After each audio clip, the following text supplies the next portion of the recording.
The Late Night Alternative with Iain Lee on Talk Radio. We have ways of making you talk.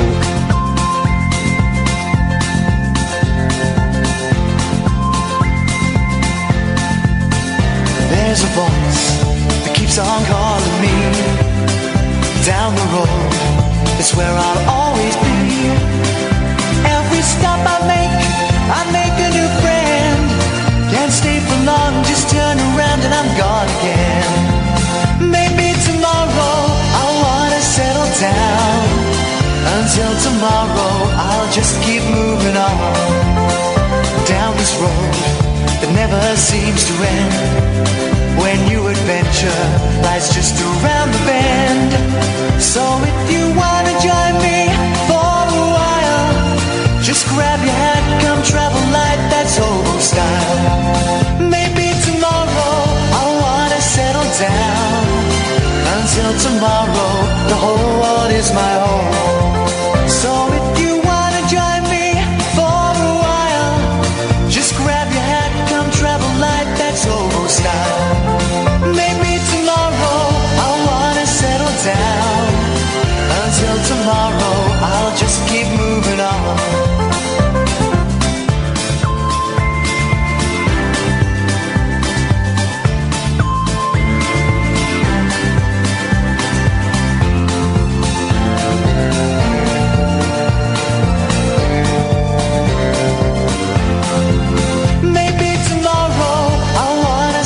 Down. Until tomorrow, I'll just keep moving on. There's a world that's waiting to unfold, a brand new tale no one has ever told. We've journeyed far, but you know it won't be long. We're almost there and we paid our fare with a hobo song. Maybe tomorrow I'll wanna settle down. Until tomorrow, I'll just keep moving on. So if you wanna join me for a while, just grab your hat, come travel light, that's hobo style. Maybe tomorrow, I'll find what I call home. There we go. Until tomorrow, you know I'm free to roll.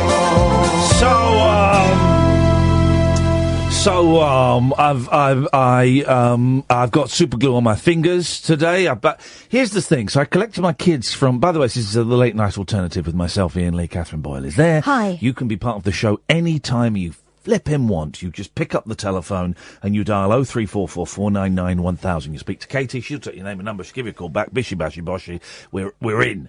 And you can call in about anything. If you're waiting for the hook, you're waiting for the question, you're waiting for, us to talk about anything specific. It don't work like that. We'll just sit here and talk rubbish. You can call in and talk rubbish with us. Last night we broke the double bubble rule. Tonight, one call per person per show. Is the standard, because we don't want people kind of scared. Some casual listeners, get scared, to call in because they hear other people calling so much and they puts them off and it scares them. So, one call per person. And saying that, there's literally nobody has called in so far. The other thing about the double bubble is that the second one rarely goes well. Yes. Normally, the comeback call should never happen. Yeah. And no one wins. So just give us one ring and make it worth it. 0344 499 1000 is the telephone number if you want to give us a call. Question just popped into my head. Have you ever sent a dick pic? I don't know why that's popped into my head, but I feel like not Ethel Watts. What's her name? Doris Stokes. That's it. I feel like Doris Stokes. I feel like that question was passed to me and someone at home has probably just sent a dick pic or has spent all day regretting sending a dick. That question, have you ever sent a DP, a dick pic, will mean something to one person listening to this show tonight. And what we mean is picture of your penis, not of your ex-boyfriend. Yeah, we go. 0344 499 1000 is the phone number. So picked up my kids because they're on Easter holiday. And I can't stop saying "and" like Ringo Starr now. So I picked up the kid. They're on Easter holiday, and I picked them up from. They're like in like a art club. They're in like an art club at school, right? And They had made some little pots, which they'd painted, and they made some cakes, and they made some stuff, and it was great, you know, and they took great pride in it.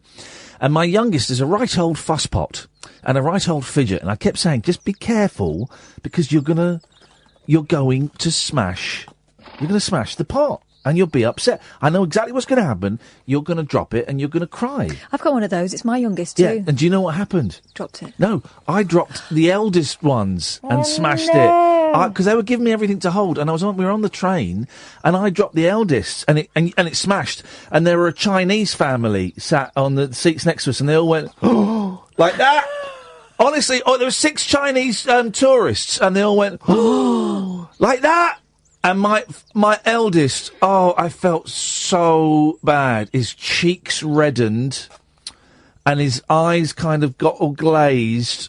And I said, I am so sorry, man. I felt terrible. Okay. And he was really good about it. He teared up a little bit. And he was really good, and I apologised, and I said, I will see what I can do to sort this. I'll see if I can buy another one. I'll speak to your teacher to find out where she got these from. So we'll see if we can get another one. But I know you put a lot of work into it. He said it took me about 10 minutes, and I said, I know you put a lot of work into it. We'll find a way of making this right. But I'm really, really sorry. And he was very, very gracious. So then we bought some super glue and I super glued it, and we fixed it. Good. We pretty much fixed it. As he says now it looks old because it's all cracked and there's a couple of little bits missing, but we fixed it. But I love super glue. You know where super glue's from, don't you? Yeah, from Nam, Vietnam, isn't it? To get people, seal wounds. Soldiers cut themselves open, or got cut open, and they just whack super glue all over it. One of my favourite stories from my dad's childhood that he always tells. Yeah. And last time we saw my gran, we told this story and she was laughing about it, was the time that he smashed one of her vases. And he and his sister decided that rather than own up, they would sellotape it inside. They would salad tape it? Sellotape. Sellotape? Sellotape. Why are you saying sellotape? Sellotape. You said sellotape? Yeah. Why? I don't know. I guess that's what I say. Okay, so you say sellotape. Is it sellotape? And, well, how's it spelled? Oh, God. It's sellotape, right? And you have been mocking me for the last 5 years for milk. Yeah, sellotape. And you say sellotape. Sellotape. Wow. Silly tape. No. Anyway, so he taped it and got away with it for ages until one day she picked it up to dust and he just crunched in her hand. Well, we made a family mission out of this. Me and the 2 boys, we got some super glue and we fixed it. But what was brilliant was I got the pot stuck to my fingers. And my fingers are now covered. They're all right. I saw the red on your thumb. That's where a bit of the pot got stuck, and that's the paint came off. It's not blood. But I'm like a koala now. I could go. Oh no, they're like humans with fingerprints. Mm-hmm. I could go and do a robbery now, and get away with it scot-free, and I wouldn't need to wear gloves because no one could read my fingerprints. They're covered in super glue. So we did that.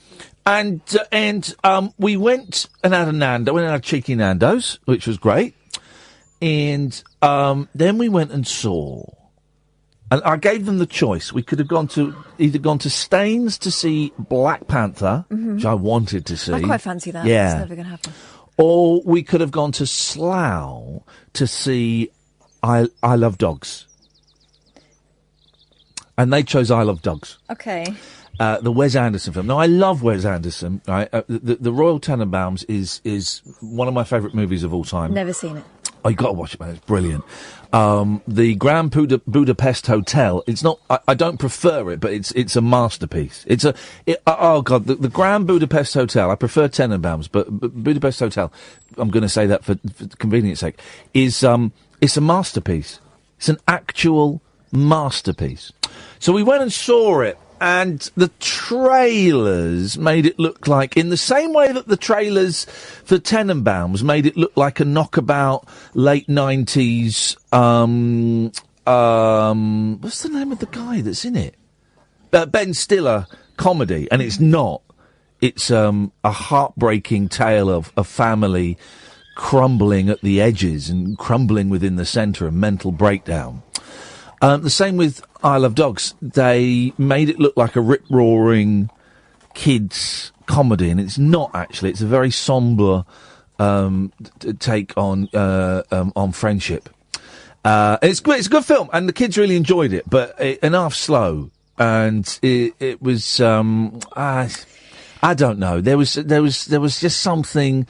There was something missing, and I'm not buying into all that cultural appropriation. You know, it's saying there's all. Well, there's. I saw one thing on Twitter ages ago where, God, the reaction to when one of these Japanese dogs sees a mushroom cloud and it just says, "Wow." It's not a mushroom cloud. You think there's a nuclear bomb. It's not. It's an aeroplane crashes and there's a puff of smoke goes up in the air. That's all it is. And I don't know. I tell you what I liked is there is a character. There is a young. She's only got a few lines.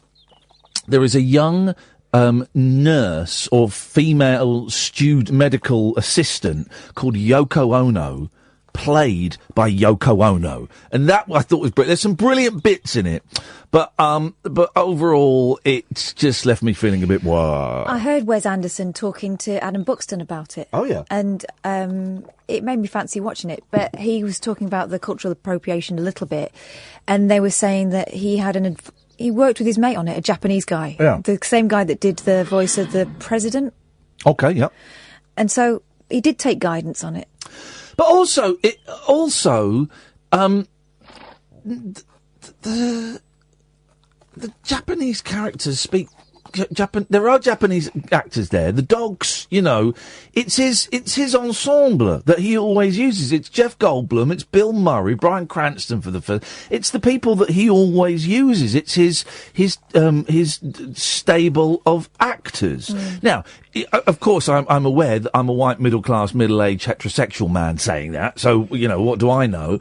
But, you know, I'm not a Japanese person. I don't know. I thought. Anyway, I thought it was an all right film.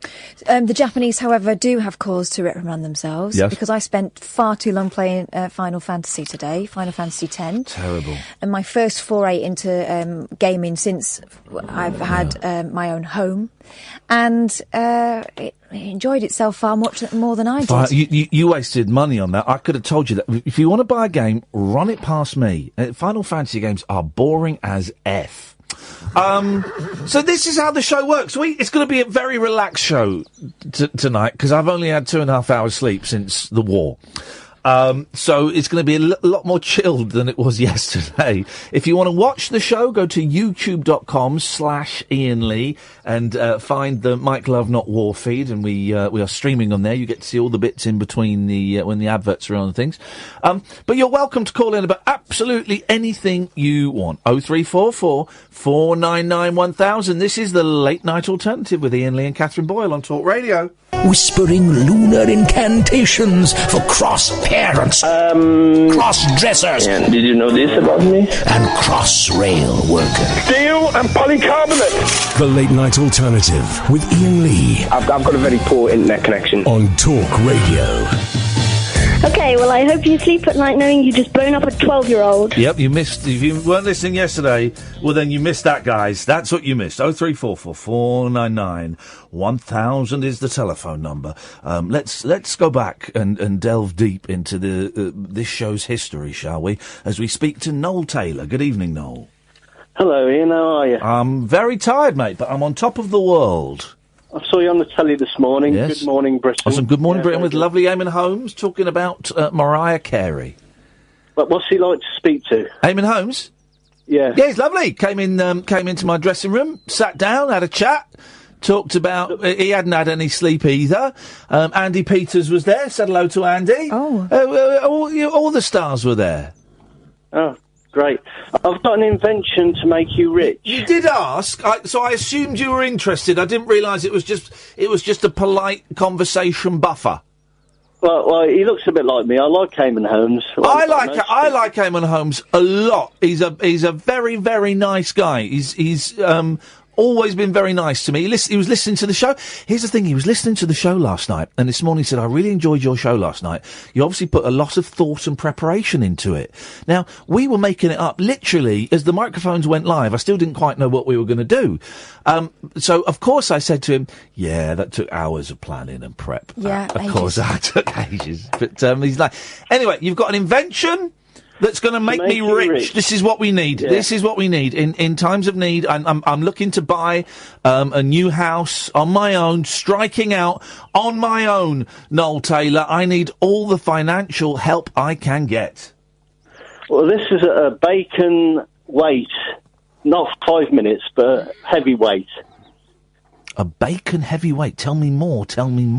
It's a bit like an iron, and it's 7 inches by 4 inches at the base. Yes. And you put it on the bacon so it cooks it evenly. Deep and crisp and even. Instead of sticking a spatula on the back of it. Oh, well, you could do that, Catherine. You're so clever. Oh, no, well, hang on a minute. So, this already exists in a spatula form. But, you could go and do something else. Couldn't you? You could stick the weight on and go and do something else. So we're back in the game. No, you can't, because you can't leave hot fat unattended. Well, that was disappointing, Noel. It works, honestly, it works. Yeah, but people can do it already. But you have to stand there all the time with the spatula. Well, you've got to. Yes, cooking bacon. Cooking bacon takes about 3 minutes. Would do with this. Oh, it speeds. But what would you do? Well, also, you've got your eggs going at the same time, haven't you? Yeah, I've invented something for that as well. It's like a dish. You can get these like cooking dishes. Yes. And you put a little bit of oil in it. Yeah. And you crack the egg into that, and then it cooks the egg evenly at the same time that it cooks the sausages and the bacon. Well, I think that's called a saucepan, isn't it, or a frying pan? No, it's the normal cooking saucepans. The frying pan. I introduced saucepans into this, and I'm really sorry. That was my bad. Frying pans, I mean. And when this gets put into the podcast, we'll edit it so it's all nice and smooth. Yes. I mean a baking tray, a small baking tray. Yes. That's about 4 inches. 4 by 7 inches and 5 inches by round 5 inches. Okay, 5 inches in diameter. Yeah. And what you put that in the frying pan? Yeah, and you put a bit of oil in it. They exist already. So they're not in this way, not in this fashion. Well, tell me what's different about this fashion. It means that it cooks the bacon at the same rate as it cooks because the bacon cooks quicker than the egg. Yeah. The egg cooks quicker than the bacon and the sausages. Yeah, and the sausages. So that's the whole point of it. Yes. Okay. And it comes out nice and round and. Okay. Okay. Well, as we said before, we feel that maybe this is something that's already been done with a human application, admittedly, but safety-wise, it's probably best to attend to your bacon rather than to be winded about. So for that reason, I'm out. Yeah, and I've got to say, this sounds like like a terrible business plan. You've invented something that already exists. It's called a frying pan, and for that reason, I'm out. But luckily, I haven't patented it. Well, we wish you best of luck. You have patented? No, I never patent anything. No. My brother spent 25,000 on a patent for a stable table, and it's just a waste of money. Stable to Babel? Stable table or able table. Hang on a minute. Is that something you slide underneath one of the feet? Hang on, a stable table is a table. I've got one. You just the leg on it. No? Yeah, just the leg on it. I don't know much about it. So hang on a minute. He spent 25 grand on a patent for a table where one of the legs you can screw and make it higher or lower. I think you can use a key in it so that nobody can just come along and adjust it. No one can adjust your table without that key. Yeah. Now I would buy one of those. That sounds great. Well, he's cleverer than me. He certainly is. Noel, nice to talk to you, mate. Thanks very much. Bye-bye. Just buy a table where the legs are the right thing.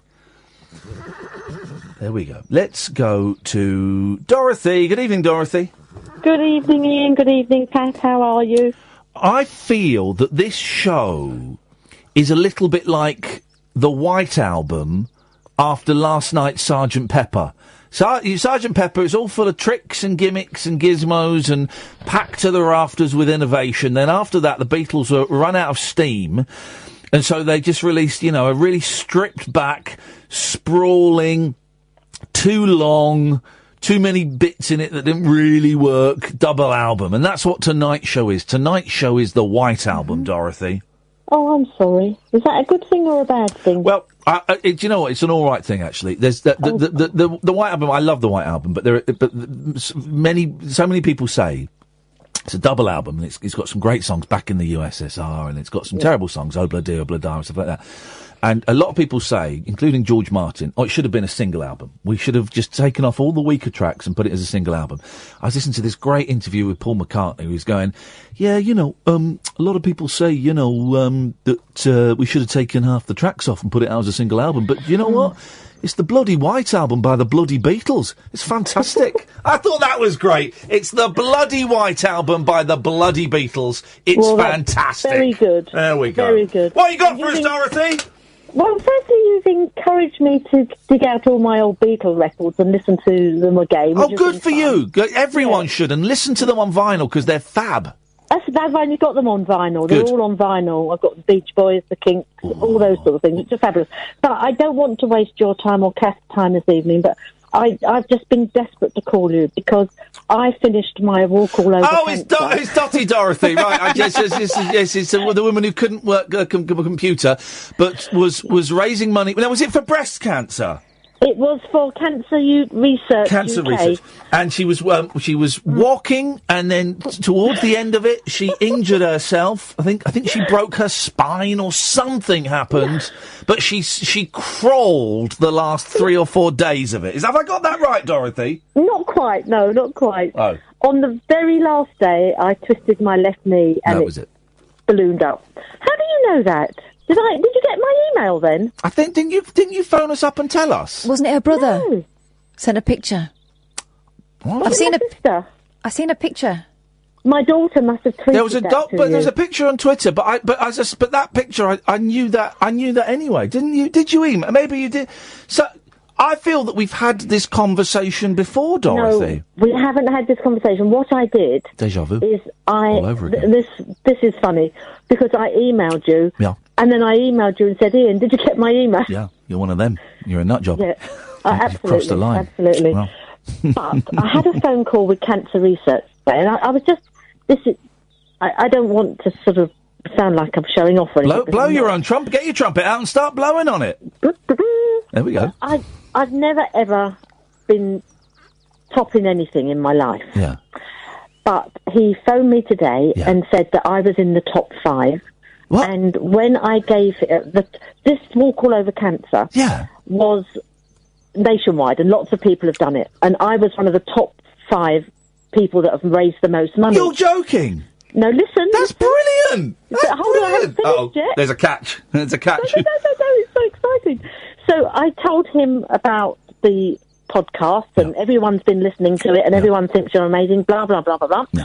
And when I told him that I'd also got some people that had sponsored me on a piece of paper, because a lot of people didn't want to do it on the internet because they heard what I was like, I am now, wait for it, come on, number 1 charity fundraiser for Walk All Over. Get in! Get in there, Dorothy! She hasn't got a clue how to survive in the modern world, but she's cured cancer single-handedly. No. It's Dorothy! Don't say that. Hey, congratulations. That's brilliant news. Thank you. And what he said was, because I sent him photographs of me walking in the snow, in the rain, in the cold, he said I had amazing thighs, stamina, buttocks, and that sort of things. But I could do that, but I couldn't send a photograph on my laptop. No. Well, stay like that, because that's charming and that's delightful and that's. But how much money did you raise? So I raised. Are you sitting down? Yes. With your help and Kat's help and all my friends and all your callers who were so generous. Yeah. £1,095. Hey, that's brilliant, Dorothy. Well done, you. Congratulations. Genuinely, that's really, really good news, and you should feel very proud of yourself for doing that. I sort of feel I've achieved something. Yeah. And to be phoned up by Cancer Research to be told I was the #1 fundraiser. Are they going to give you the secret cannabis cancer cure that we all know exists, but the big med companies don't want us to know? The pharma company. Never. They're not going to give you that. That's a shame. He's going to give me a certificate. That'll So I do. can hang that on in the loo. You should be, Dorothy, you should be very, very proud of yourself. That's really good news, and thank you for letting us know. No, and thank all your callers that supported me, because they were, and yourself and Kath, it was amazing. It was mainly thank me you, and Kath. Thank you. And keep up your lovely, lovely show. I love it every night. Thank you, Dorothy. Take care. Thank you. God bless. There we go. That's what a lovely bit of good news. She's wonderful. Isn't that delightful? Good for you, Dorothy. Well done. 0344 499 1000 is the phone number. A nice laid-back show this evening. This is the Late Night Alternative with Iain Lee and Catherine Boyle on Talk Radio.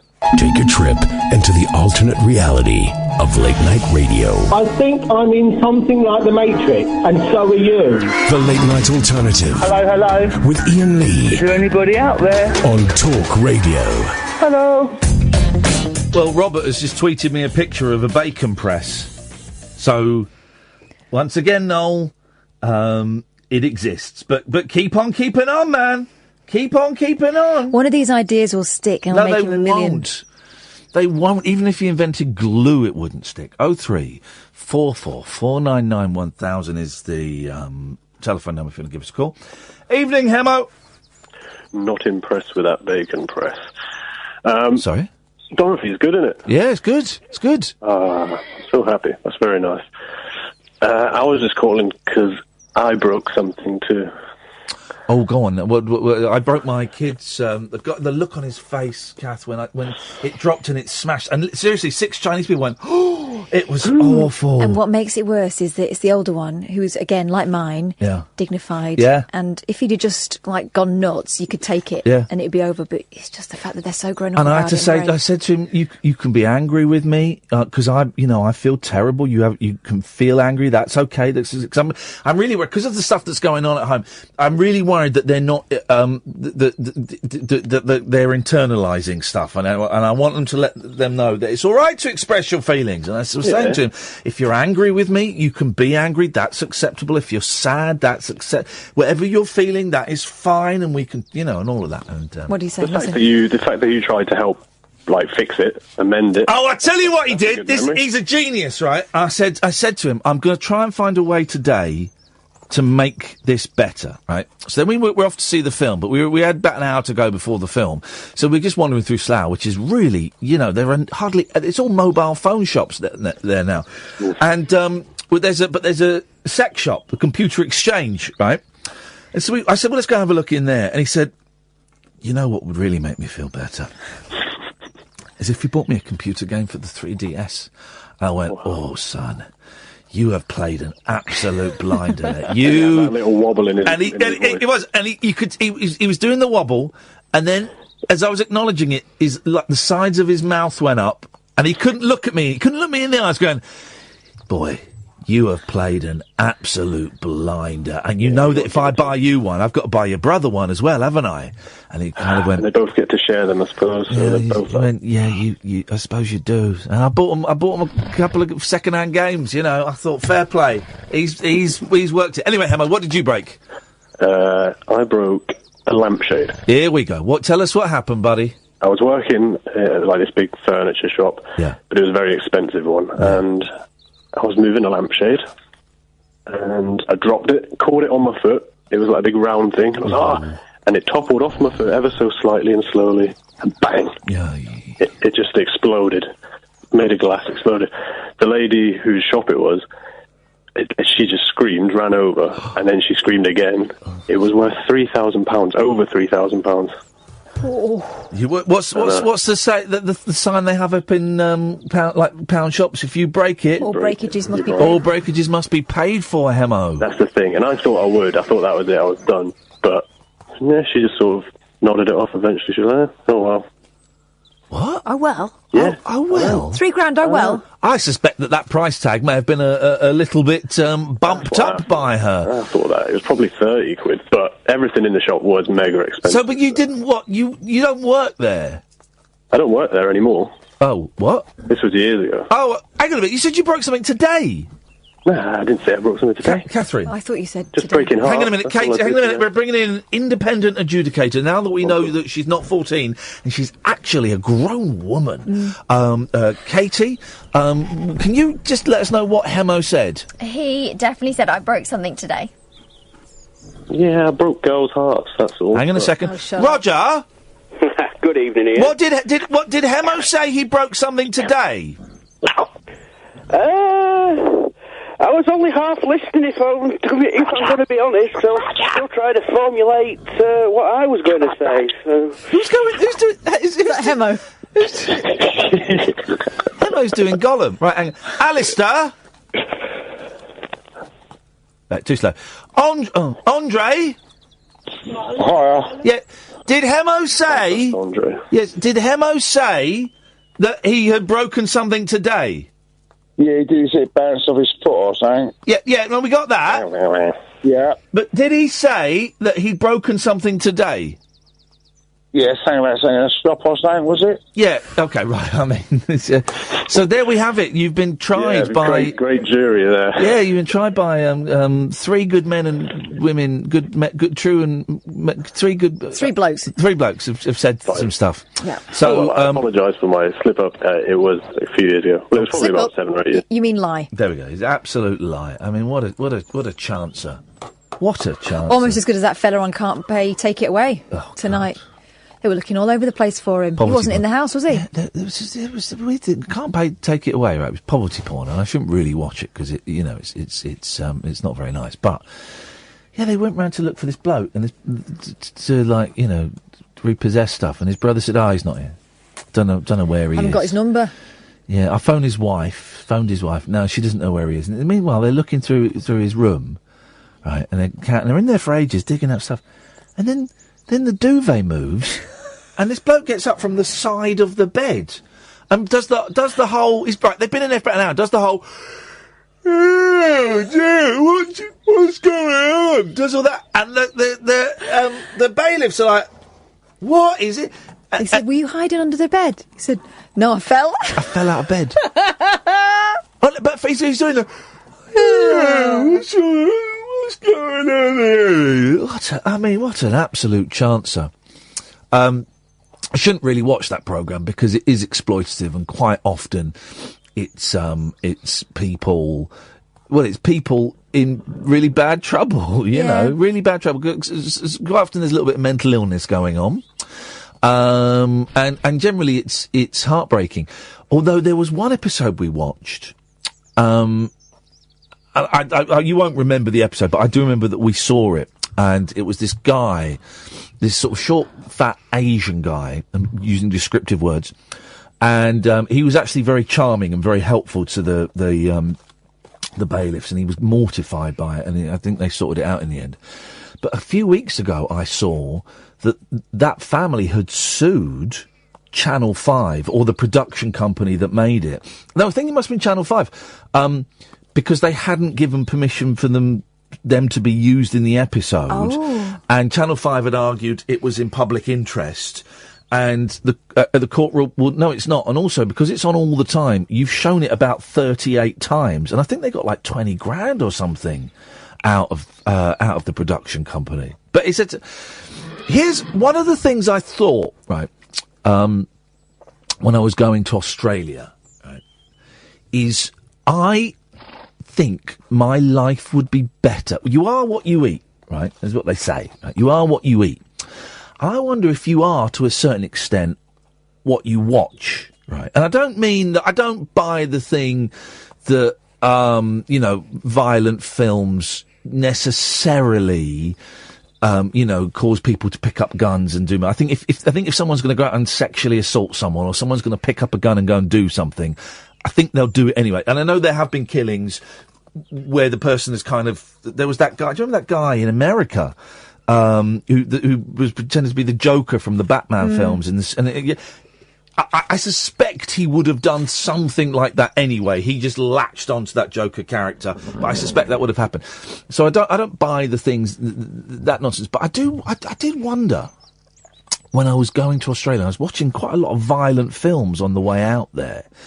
I was thinking, I wonder how different my life would be if I didn't watch violent films. I wonder how, not my life, like my soul, I guess, my psyche, how different I would be as a human being if I didn't watch violent films. And I guess the same with Can't Pay Will Take It Away. I really enjoy watching it, but actually, part of me thinks it's the equivalent. It's like Jeremy Kyle. It is. It's a freak show, and it's exploitative. And actually, what we're watching is we are watching real human misery. There's a couple of people in there, like the stroppy car salesman tonight. You know, tried to pull a fast one. But you know, there was that fella who had a 13-year-old kid, and the dad was obviously not right. And we were watching a single parent getting turfed out on the street. You know, even if it makes you feel sorry for them, if you felt really bad for them, you wouldn't watch it, would you? No. So maybe, but I enjoy. But here's the thing: I enjoy watching it. But that doesn't. You know, I also enjoy taking cocaine. But I know that is not healthy for me, and that is something that I don't. You know, do you know what I mean? I use that as an example. As much as we all do things that we like that actually are not very healthy for us. And I wonder if watching programmes, God, this is getting heavy all of a sudden, isn't it? This is the Revolution number 9 part of the White Album. I wonder if watching those things actually damages our psyche. I watched a bit of Kyle today because I got into... when I do Good Morning Britain, I get in about 5:30, 20 to 6. Show starts at 6, I think, or 10 to 6. And Kyle's on. So I'll have Kyle on in the dressing room, just as something to do. And it really is, I think, the worst television programme on at the moment. I think it's bear baiting. You know, it's a freak show. It's throwing the Christians to the lions. It's people, you know, really struggling. And there was this one bit, right, where this guy wanted to find out if the kid was his, and his missus wanted to find, their boyfriend and girlfriend wanted to find out if he cheated on her, right? Mm-hmm. And it was the last one, and there were only a few minutes left, so you knew that it was probably, everything was going to be fine, and it was. The kid was his, and he hadn't been cheating. And Jeremy said, I like you two, because you're obviously really in love. Well... Right. Well, no, and then Jeremy says to her, do you want to marry him? And she went, yeah, I do. And he said, do you want to marry her? He said, yeah, one day. He said, well, why don't you ask her now? Right. It gets worse. Then the audience start going, do it, do it. And I'm sat there going, this is the worst thing. And the bloke sort of shrugs and gets down on one knee and said, and she, will you marry me? And she says yes. How romantic.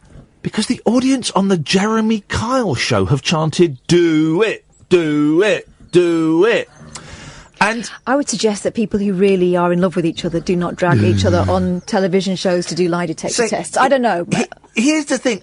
What I'm trying to get to is, call him back one more time, right? It's Iain.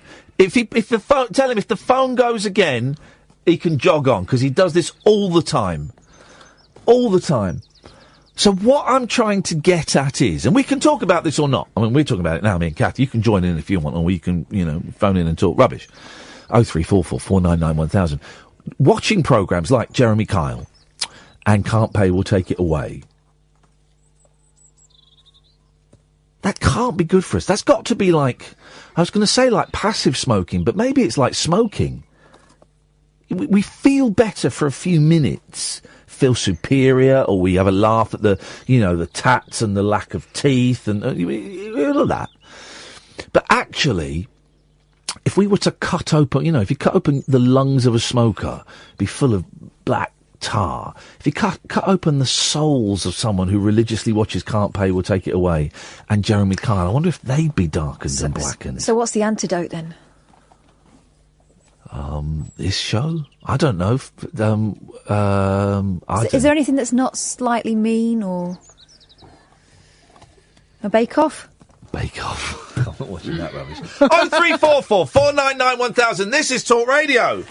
Across the UK, online and on DAB. The Late Night Alternative with Iain Lee on Talk Radio. 0344 499 1000. Let's go to Ricardo. Good evening, Ricardo. Oh, good evening, Iain. Good evening, Kath. Hello, Ricardo. Good evening, Katie. No. That is no. She's a temporary secretary, to quote the Paul McCartney song. She's not a member of this team. She's nothing to do with us. So don't get attached. Don't name them. No, please don't. Please don't. She's just a helping hand. She's literally got one. If hand. anything like thingy or what's your name or what's your name? What's your name? No, I just want to say Brazil. Alan or the movie or the country? Yeah, the country. Yeah. Oh, we're not doing the war games anymore. You must have missed the end, my friend. I own the world. Yeah, that was yesterday, dude. Oh, come on. So Kath's literally the ruler of the world. Yeah. We all knew it. It's now official. So Kath the merciless? What, merciless? Yeah. It's easy for you to say, except it's not, and that's why I said it's easy for you to say, because it was a joke. It's a good one. Yeah, but I put my teeth back right in. What are we talking about tonight, Iain? What are you talking about? We're talking about idiots phoning up and not knowing what they want to talk about. Apparently, I'm talking about stuff from yesterday. Yep. Yeah. What about tonight? Okay, well, you have a think about it, Ricardo, and we'll speak about it tomorrow. What am I supposed to do? Just listen to the show for a minute, or have something you want to talk about. Roger's been listening, and he's got something he wants to talk about. Good evening, Roger. Yeah, good evening. Evening, Kath. Is everyone drunk tonight? Is everyone slurring? Wish I was. I'm on energy drinks at the moment. Oh, don't do that. God. Oh, no, I don't do it very often. Pussy? But on the subject of what you were talking about with the programmes, there's a big difference between there's a big difference between fictional violence and things like Can't Pay, We'll Take It Away, or Jeremy Kyle. One's real, one isn't. Yes, yes. Hence the word fictional. Yeah, and I really dislike Can't Pay, Take It Away. Go on. Just don't like it at all. That's not what I wanted to talk about. Well, you started talking about it. Right. I got into an argument with one of the people on Can't Pay, We'll Take It Away. A very fringy character in it, though. Yeah, a very minor character. An argument on Twitter. Because he thought I was... I don't know why he started tweeting me, but he thought I wasn't a man. Because I cried in the jungle. But I don't know why. This was like a while after the jungle, and he started having a pop at me for some reason. And with people like that, it's easy. You just sort of retweet them, and everyone else piles in, and you haven't got to do anything, But he thought I wasn't a man, and everyone's going, yeah, but you go around to really vulnerable people and take their TVs. What's your contribution to society? You lunk. Anyway, Roger, if that's not what you called in to talk about, I can't wait to hear what you have called in to talk about. I'm worried about going to sleep tonight, Iain, and it's all your fault. Yeah, that's right, because I will be prowling through Doncaster this evening with my sex trumpet ready to blow in the ear of one lucky male. Ooh, I can't wait. I watched Threads today. Yay! Now, no spoilers, because Catherine hasn't watched it yet, and I must remember to pick it up tomorrow. I've got an idea of what happens. Yes, mate. They're sending us a copy. Are they? Yeah. Are they really? Mm-hmm. Rhys Dinsdale's coming on to talk about Threads in a few weeks' time, which I can't wait, and other stuff as well. But had you never seen it before, Roger? I thought I had. But no, I'd not seen it before. Yeah, you wouldn't forget it if you'd have seen it. I wouldn't forget that. I'm just going to throw a few things out there, right? And bearing in mind, Kath hasn't seen it, so let's tread carefully. Yep. Traffic wardens with machine guns. Ooh, that was creepy. The woman wetting herself in the street. Oh, that that was the bit where they're hiding behind their the door they've got propped up against the wall. That reminded me of something else, which I then ordered, When the Wind Blows, which I haven't seen for many, many, many years. Now, that's the nuclear cartoon, isn't it? I've never seen When the Wind Blows. It is brilliant. It's as bleak as Threads. Actually, we made a mistake, and we put that on straight after The Snowman one Christmas for the kids. You didn't. Of course we didn't. Of course we didn't. I've not seen that. But I here's the thing. I've got a penchant. I bought it with my TV money. No, I've got a penchant for for apocalyptic and nuclear films. So I went on a binge. So I've not seen When the Wind Blows, but there's one with Steve Guttenberg, the day after, which is incredible. Which is kind of like the American Threads. It really is grim. There's what is it? There's another one. Oh, I can't think. Oh, there's the one. There's an American one called By Dawn's Early Light, which is about a limited nuclear conflict between the Soviet Union and America, and a lot of it's set on a bomber. Oh, I don't know that. Weren't you telling me about one called The Last Train? Was that a Korean thing? No, that's a zombie film. Oh, right. That's got zombies. Well, that could happen. That could be the end of the world, couldn't it? It could be. There's one that the BBC commissioned in about 1964, black and white, narrated by Michael Aspel, right? And it's done as though a nuclear attack is happening and what will go on. And the BBC refused to show it. They commissioned it, then refused to show it. Yeah, by Dawn's Early Light, the War Game. The War Game. There's a really good one. I can never remember the title of it. It's such a good film, right? It's 80s American film. And it's this guy, it's these kind of losers in this diner in LA, right? It's about 3:00 in the morning and they're all kind of fretting about their life is going nowhere. And then the payphone rings. So this guy answers it and someone goes, okay, there's going to be a nuclear bomb and it's going to be launched on Los Angeles and you need to get out of there now, okay? Listen, I can't talk for long. You need to, and the guy goes, hello? Sorry, who is this? And the voice goes, is that not you, Mary Lou? And then you hear the phone being taken off him and then being shot and the phone being put down. And this guy's like, whoa. And the film is him sharing this information that he's got, and the whole film is people weighing up whether it was a hoax or whether it was real. It's really good.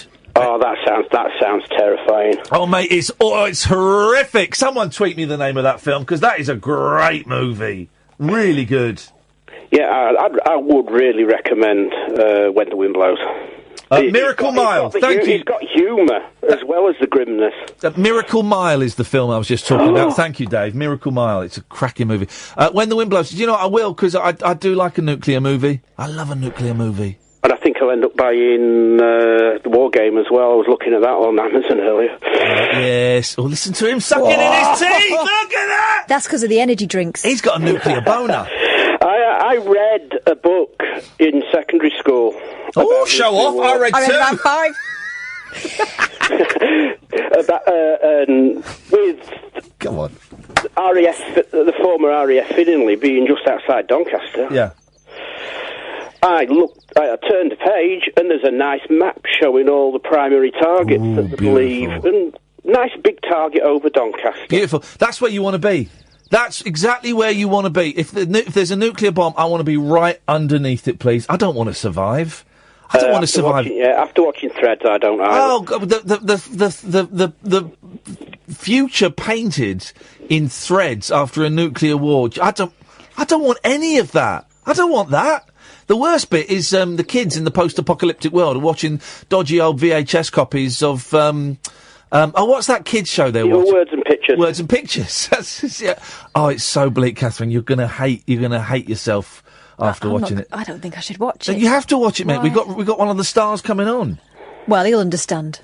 I bet he wishes he hadn't been in it. Well, it's some. Oh God, it's some movie. So I'll tell you what, we'll do Threads together. Okay. All right. Yeah, go on. Yeah, we'll do Threads together. Tell you what we'll do. We'll do Threads together and we'll record us watching it and we'll put it out as a podcast of some kind. Okay. All right, we'll do that. Yeah. There we go. We'll get something out of it apart from another 10 years of sleepless nights. Right, Jack, I've got to move on. Thank you, mate. No worries. Thank you. Cheers. Ta-ta. Another good one is was it The Road? It's quite a recent one, about 5-6 years old. But is that the one that's got Jude Law in it? No, you're thinking of Javier Bardem. I don't know who's in it. He's got a man with a beard and his kid. Anyway, that fella. That fella. We got Alistair, we got Andre. Paul from Stoke Poges has found us again. He must be got out of prison. 0344 499 1000 is the telephone number. So far we've talked about Isle of Dogs, superglue, nuclear holocausts, and I think that's probably about it. It's not bad. I think that's enough. It's not bad. Oh, and whether watching, poverty porn and things like Jeremy Kyle is actually destroying our souls from the inside out. That's pretty heavy first hour, actually. 0344 499 1000 is the telephone number if you want to give us a call. You're listening to Talk Radio on DAB. Maybe you've downloaded the app, or maybe you're listening on talkradio.co.uk. The Late Night Alternative with Iain Lee on Talk Radio. We have ways of making you talk.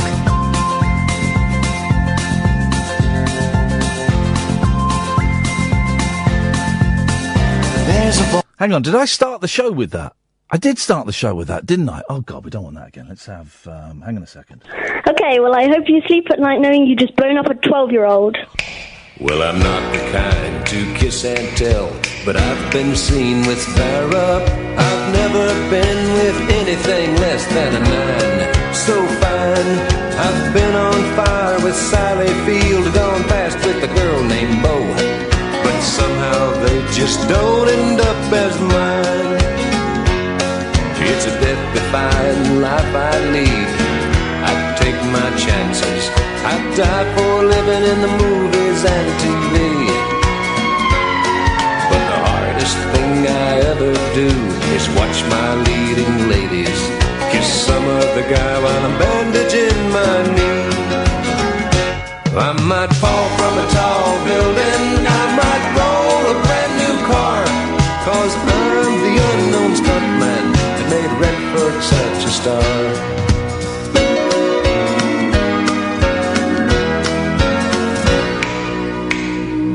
I've never spent much time in school, but I taught ladies plenty. It's true, I hire my body out for pay. Hey, hey, I've gotten burned over Cheryl Teague's, blown up for Raquel Welch. But when I wind up in the hay, it's only hay. Hey, hey, I might jump an open drawbridge or Tarzan from a vine, 'cause I'm the unknown stuntman that makes Eastwood look so fine. I feel I screwed that up. There's another film where a nuclear attack goes off. This is quite a recent one. It doesn't get a very good score on Internet Movie Database, but I really enjoyed it. And these group of people, about 8 people, managed to lock themselves in the basement of a building while this nuclear... Well, you don't quite know what it is, right? You assume it's a nuclear, like sirens are going off, people are panicking. And these 8 people lock themselves in the basement of this building. And they're there for years. But it stinks. It does stink. And they all go... It gets very, very dark because they all go nuts. And at one, there's a mum with her daughter. And after being in there for about 3 years, they hear noises outside, right? And suddenly the door bursts open and like a load of men in the hazard suits with machine guns burst in, grab the girl, pull her out, close the door and then fuse it shut. That's great. It's a great film. It really, again, I don't know what it's called, but, 0344 499 1000. This is the Late Night Alternative on Talk Radio with myself, Iain Lee and Catherine Boyle. You can listen on DAB. You can download the app. You can go to talkradio.co.uk. You can also watch the show as it's happening live and watch all the other shows as they happened pre-recorded by going to youtube.com/Iain Lee. It's a show where we sit and we talk about absolutely nothing. And you're welcome to join in at any moment that you want. Blew my kids' minds today. A couple of years ago, there was an exhibition at the Science Museum. It's on again, actually, but I don't think I can take them to it. It's like a history of video games. It was a little bit of a cheat because a lot of it was Xboxes and PlayStations playing old games, but it was still really good. And we'd had an Xbox, but the kids didn't know it could play games a couple of years ago. They thought it was just for Netflix and DVDs, and we're there playing like a Lego game on this Xbox in this exhibition. That's what Uncork the Genie, isn't it? Yeah. And my eldest went, "This looks like the Xbox we've got." I said, "Yep, exactly the same." Can ours play games? I went, "You know what, guys? It can now."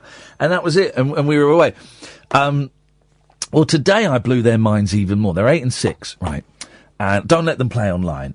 I haven't let them play online, okay, up until kind of yesterday. There's this great game that you can get for free on Xbox. I think you can get it on PlayStation, called Roblox. Oh, right? My daughter's been playing that for ages. Oh, really? Yeah. Roblox. So what Roblox is... She's completely addicted to it. As far as... You can tell me if I've got this right then, because we only learned about this last week. So it's game. It looks kind of crafty and Lego-y. But it's games that users have made. You can join it for free and play all these games that people made. If you want to design your own game, you've got to pay like a fee or something like that. And people from all over the world pick these games, and some are more popular than others. The popular one in our house, we only worked it out last week, is Natural Disaster Survival, where there's like about 30 of you, all real people. You can't talk to each other, which is why I'm cool with them playing it, because you can't communicate, right? Right. But you're running around and you're on like a sort of small island, and it will say, tornado coming. And you've got a heart, and the tornado will kill you, and it's the people who survive. It's really simple. The one she's been playing is like sort of Sims or something, where she goes shopping and... Yeah. But she can talk to her friends as long as they've got each other's... Well, here we go, you see. Here we go. You can see other people, because you're on the Switch. No, this is on the laptop. Oh, on the laptop, is it? Uh-huh. Okay, right. So we kind of introduced this into the house this week because they saw their older cousins playing it last week, and so we introduced it to the house this week, right? Yesterday I think it was. And then today, I dug out a headset, which I didn't know I had an Xbox headset in that house, but I did. And I texted my nephew and said, "What's your gamer tag?" And I said, "Right, boys, we're going to try something." And we added my nephew, and we sent a few voice messages back and forth, and my boys were in hysterics sending voices. And I said, "Right, now we're going to start a party." They said, "What's that?" I said, "What?" And so we started a group chat with me and their cousin. And the boys were in hysterics because they're wearing this headset. I've bought a second one so they can both do it at the same time. They're wearing this headset, talking to their cousin, and they can't quite understand how it's happening. And they go, is he there? Is he there? And they'll whisper, "Is he there now?" And Dylan will go, "Yes, I am, yeah." And then they were playing Roblox together, and they could communicate because they were friends, and they were in a group chat and stuff like that. But it was so joyous to see them, their mind, and now that Dylan lives in England, they're in the same time zone, so they can play a bit more. And I was going, look, you can play FIFA together, if you want. You can play games that you play with each other. And that's all I'm going to do. I'm not going to let them go online with anyone else yet. Maybe a couple of friends at some point. But for the moment, this is a delightful introduction. You remember when we were kids and you had to, you couldn't make a phone call till after 6, and you had to ask your mum and dad's permission. They'll have to ask permission to use this, but they can talk to their cousin and play a video game with them at the same time. That's incredible. Yeah, imagine. We're living in the future. We're living in the future, Tony. Hello, Ian. Hello, Tony. Hello, Kath. Hello, Tony. You were talking about apocalyptic movies and things, firstly. Yes. It's not strictly nuclear war, but have you seen a film called Without Warning? No, tell me more. It's basically done in the form of a news broadcast. I believe it was a TV movie. It's from 1994. Oh. And asteroids are detected coming towards the Earth. Okay. And basically it's done in the form of news broadcasts through the whole thing, like it's a rolling news channel. This but rings it's very, very, rings very a good. bell. This rings a bell. Very, very, very good. And there's a good twist at the end. Oh, don't tell us. Well, now we know there's a twist, so we'll try and work it out. No, that sounds right up my strasser. Yes, I thought you might give it a go. I love stuff like that. I've had people on Twitter recommending. Sally's recommended Right at Your Door, which is about a dirty bomb, a toxic bomb going off in LA or something. And then someone else recommended, and I've just... The Last Train, a BBC series, right, from the 90s. A random group of people on a train to Sheffield are cryogenically frozen when a canister of gas is released. They awake decades later to find the world in ruins. That sounds brilliant. Look, you can't. It's not on DVD, so I need to YouTube, maybe? It might be on YouTube. YouTube. Yeah. Have you seen the? You know that in Threads? Yes. They show the Protect and Survive cartoons, I guess you could call Oh, them. yeah. The cartoons. Well, Yes. did you know you can get those on DVD? Yes, I did, and I never want to see those things as long as I live, because they are... That sound of the air raid siren for a nuclear war, dear God, could you not have got, like, a friendly noise? Like, like a beautiful trumpet solo? Or the trumpet solo from Penny Lane. Couldn't we have that instead of that...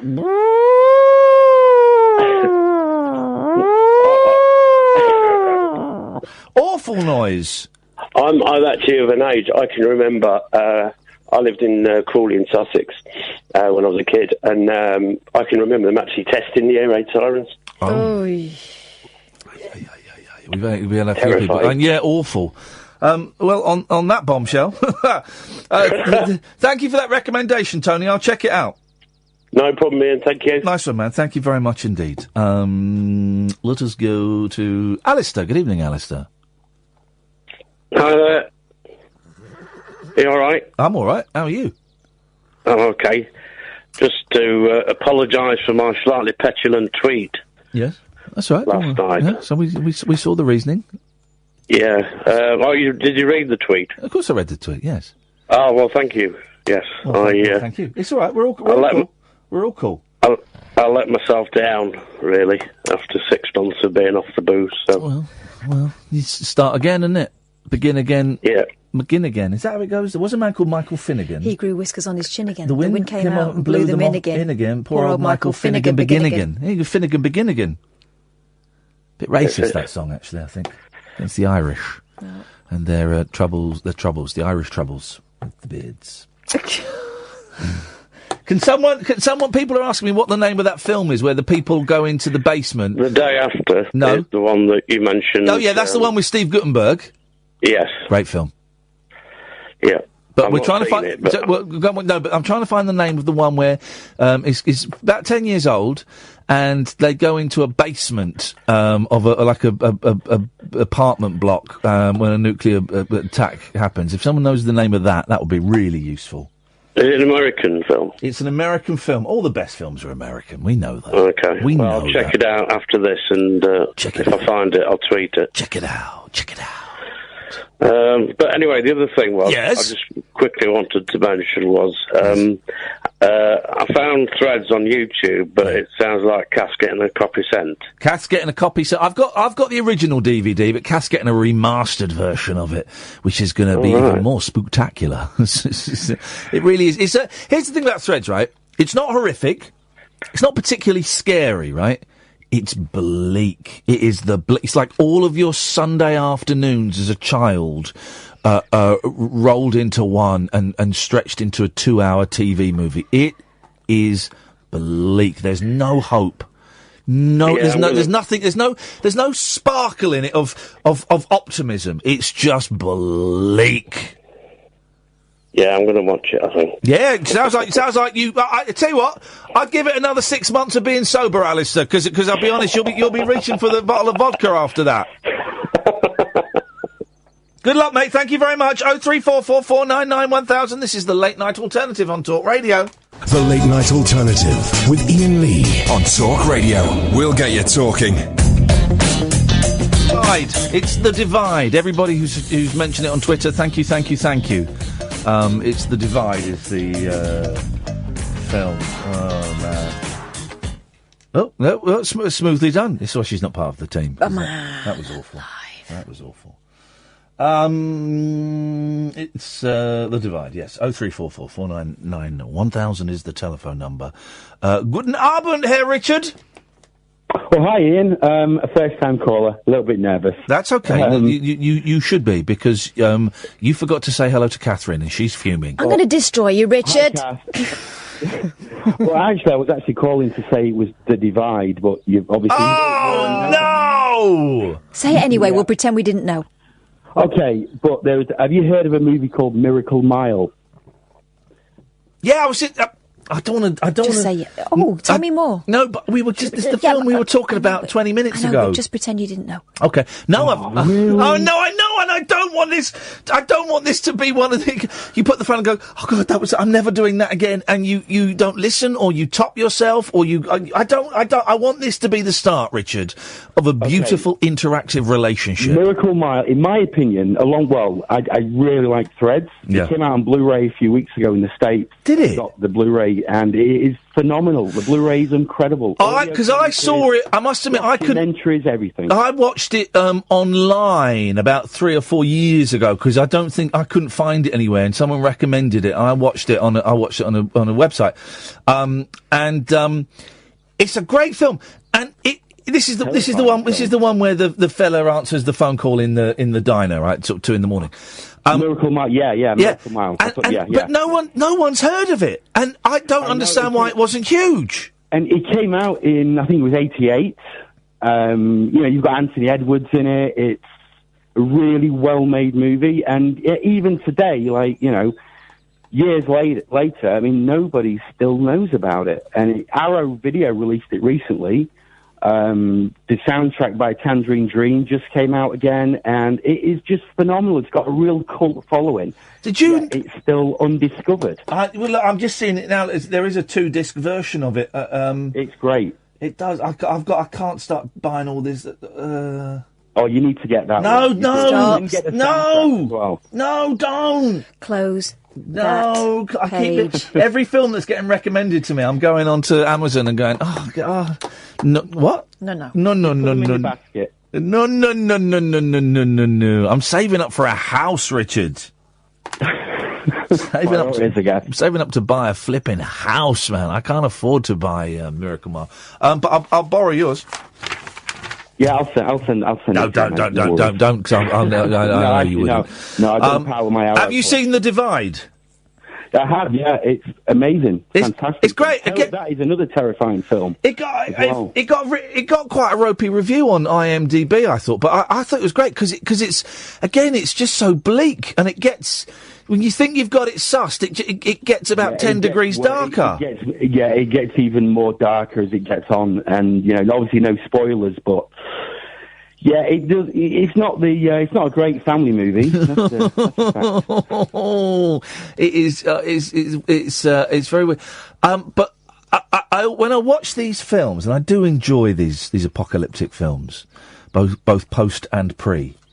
There's so many of them. But it makes me feel really shitty afterwards. I've got to be honest. It really makes me, wonder what is the point of us even having this conversation. With everything going on right now. I mean, I watched Threads, and it really did a number on me, Ian. It really did. It was, in HD. As if that's the final thing that makes it even... Yeah, in HD. Here's the thing. I'm now starting to feel guilty, Richard, that I have bullied Catherine into watching Threads, and I am feeling guilty because, now I'm hoping... That's pretty cruel. I mean, she won't sleep for a week. Well, this is the thing, right? You don't know about my life, Richard. Here's the thing, Richard, because Catherine, quite often I've recommended things to Catherine and she's watched them and gone, well, I think that was rubbish. In the same way that she made me watch that terrible Donald Sutherland film, Don't Look Now, or whatever it was. I remember it being good. It was crap. Yeah, it's very overrated. That's terrible. You killed it. You know when you watch it with someone who's not into it and they kind of kill it a bit? There was nothing going on. It's a slow film. But the Rent. But I do worry that because as much as I dislike her intensely, Catherine is a mate, and I do worry that it's going to traumatise you. Not that everybody who's seen Threads has come away with a little bit of their soul missing. I'm cool with not watching it. There's too many scenes in it that will stay with you. Yeah. There's too many of them. I mean, The Day After, I mean, that is more like a tame version of Threads. It is tame. It's more like a soap opera version. Yeah. You know? Yeah. It's a good starter. Maybe we watch The Day After as the B movie. Yeah. And then for the main course, we put on Threads. Threads. Such a bleak film, man. Oh, God. Richard, it was a great first call, man. Do it again. Thank you. Thank you very much. Cheers. Ta-ta. I do feel bad now that I'm encouraging you to Yeah, but not bad enough to let me off. Well, maybe I should. Maybe I should, because genuinely, it is traumatic. Am I going to be traumatised? You could be traumatised. I cannot think of anything that's had a more lasting negative effect on me. I saw that when I was about 14. I still have nightmares about it to this day. Right. Well. Don't let the kids watch it, definitely. Definitely don't let the kids watch it. As if I would. Oh, you leave DVDs lying around and kids put, what's this pretty shiny disc? I put in shiny disc machine. No, my kids watch the same one over and over and over What are they again. watching at the moment? At this point, oh God, Sing. Well, my boys are watching the Boss Baby TV series. There's a TV series. On Netflix. My kids can never know about this. Why? Because it will be on. Well, then, stop using my Netflix login. Let us go to Michelle Mabel. Good evening, Michelle. Hello, you all right? I'm all right, thank you, Michelle. What do you have for us this evening? Just firstly, Cass, don't watch it. Do not watch it. Just don't watch it. It's a fairly resounding don't watch it. You've seen it, have you, Michelle? Watch it, man. Are you kidding me? We had to watch that in RE at school. Yeah. RE! This is the thing. The number. Get on your knees and pray! Because I didn't know about this. I first talked about Threads on air maybe about 12 years ago when I was on another station and I bought the DVD and watched it, right? And the number of people, Michelle, that phoned in and said they'd been made to watch it at school. Yeah. I'm not quite sure what the religious education aspect of it is. I think it might just be northern schools, toughen us up a bit. God, flip. I mean, I missed out then because we moved when I was 10. How old were you when you watched it? I must have been 13, 14, and I can't even now. I haven't watched it since, but it is horrific. The government people in the bunker. I mean, Don't God! Make her watch it. Why would you do that? She's your friend. Exactly. All the things I've done for you. Honestly, shame on you, man. No. I'll tell you why I am going to make her watch it because yesterday I did this. Okay, well, I hope you sleep at night knowing you just blown up a 12-year-old. Yeah, yesterday I did that. So I feel, Michelle, that I can do anything now. I am powerful. Fair enough. Yeah. I was wondering if you'd seen, and forgive me, I was an hour late tuning in tonight because me and my husband have been having a little jam. It's not a euphemism. Wait a minute. When you say jam, do you mean eating jam or playing musical instruments? Not. Playing musical instruments. Really? What were you playing? Well, my husband was playing guitar and bass. Wow. Not at the same time, and I was trying to do a bit of ska chording on the keyboard. Oh! It wasn't great. Don't get too excited. What fun! I've never been in a relationship with a woman. I could end that sentence there, but it's not true. Where we've been bored one evening and gone, hey, should we get the instruments out and have a little jam? I've never had that. That's what I want in my life, Michelle. We've been together 17 years honest to God, since I was 21. Yeah. And it's the best. How old was he? 42. He looks it, but no, he's 2 years older. Okay. But he's an absolute superstar. Anyway. Yes. So forgive me if it's been mentioned, but have you seen When the Wind Blows? It has been mentioned, and no, I haven't. I haven't seen it. No. And I'll tell you why I've not seen it, because I don't.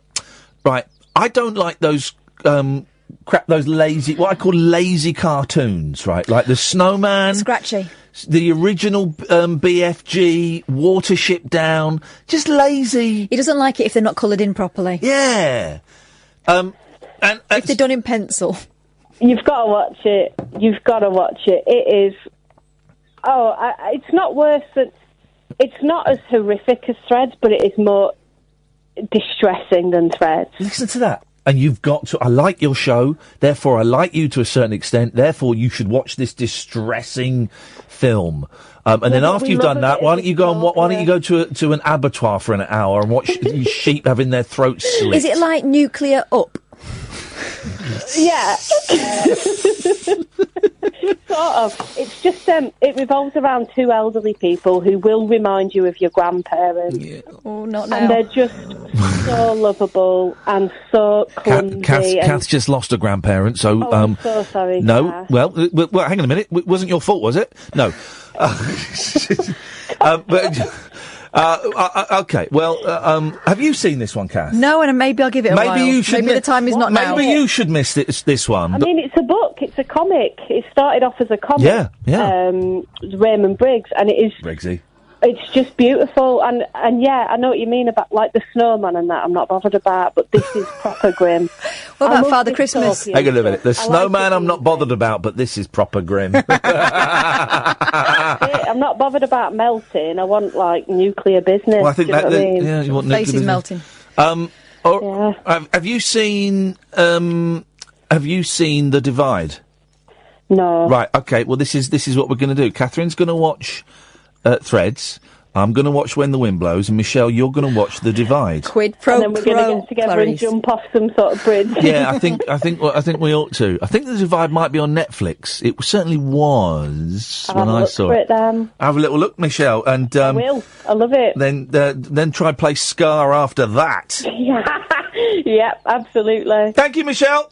All right, bye. Ta-ta. 03444991000. This is the Late Night Alternative on Talk Radio. Late night conversation worth losing sleep over. The Late Night Alternative with Iain Lee on Talk Radio. We have ways of making you talk. Let's go to Paul. Good evening, Paul. Both, how you doing? I'm very well, thank you. I'm enjoying this nice little relaxed show this evening, nice and laid back. Although it's quite grim in content and quite bleak. But apart from that, I'm having a wonderful time. What about you? Yeah, I'm good, man. I'm good. I enjoyed last night. It was really good fun. It was fun, wasn't it? It was lots of silliness. This is Paul, Switzerland Paul. This is Switzerland Paul. There we go. Swiss Paul, yes.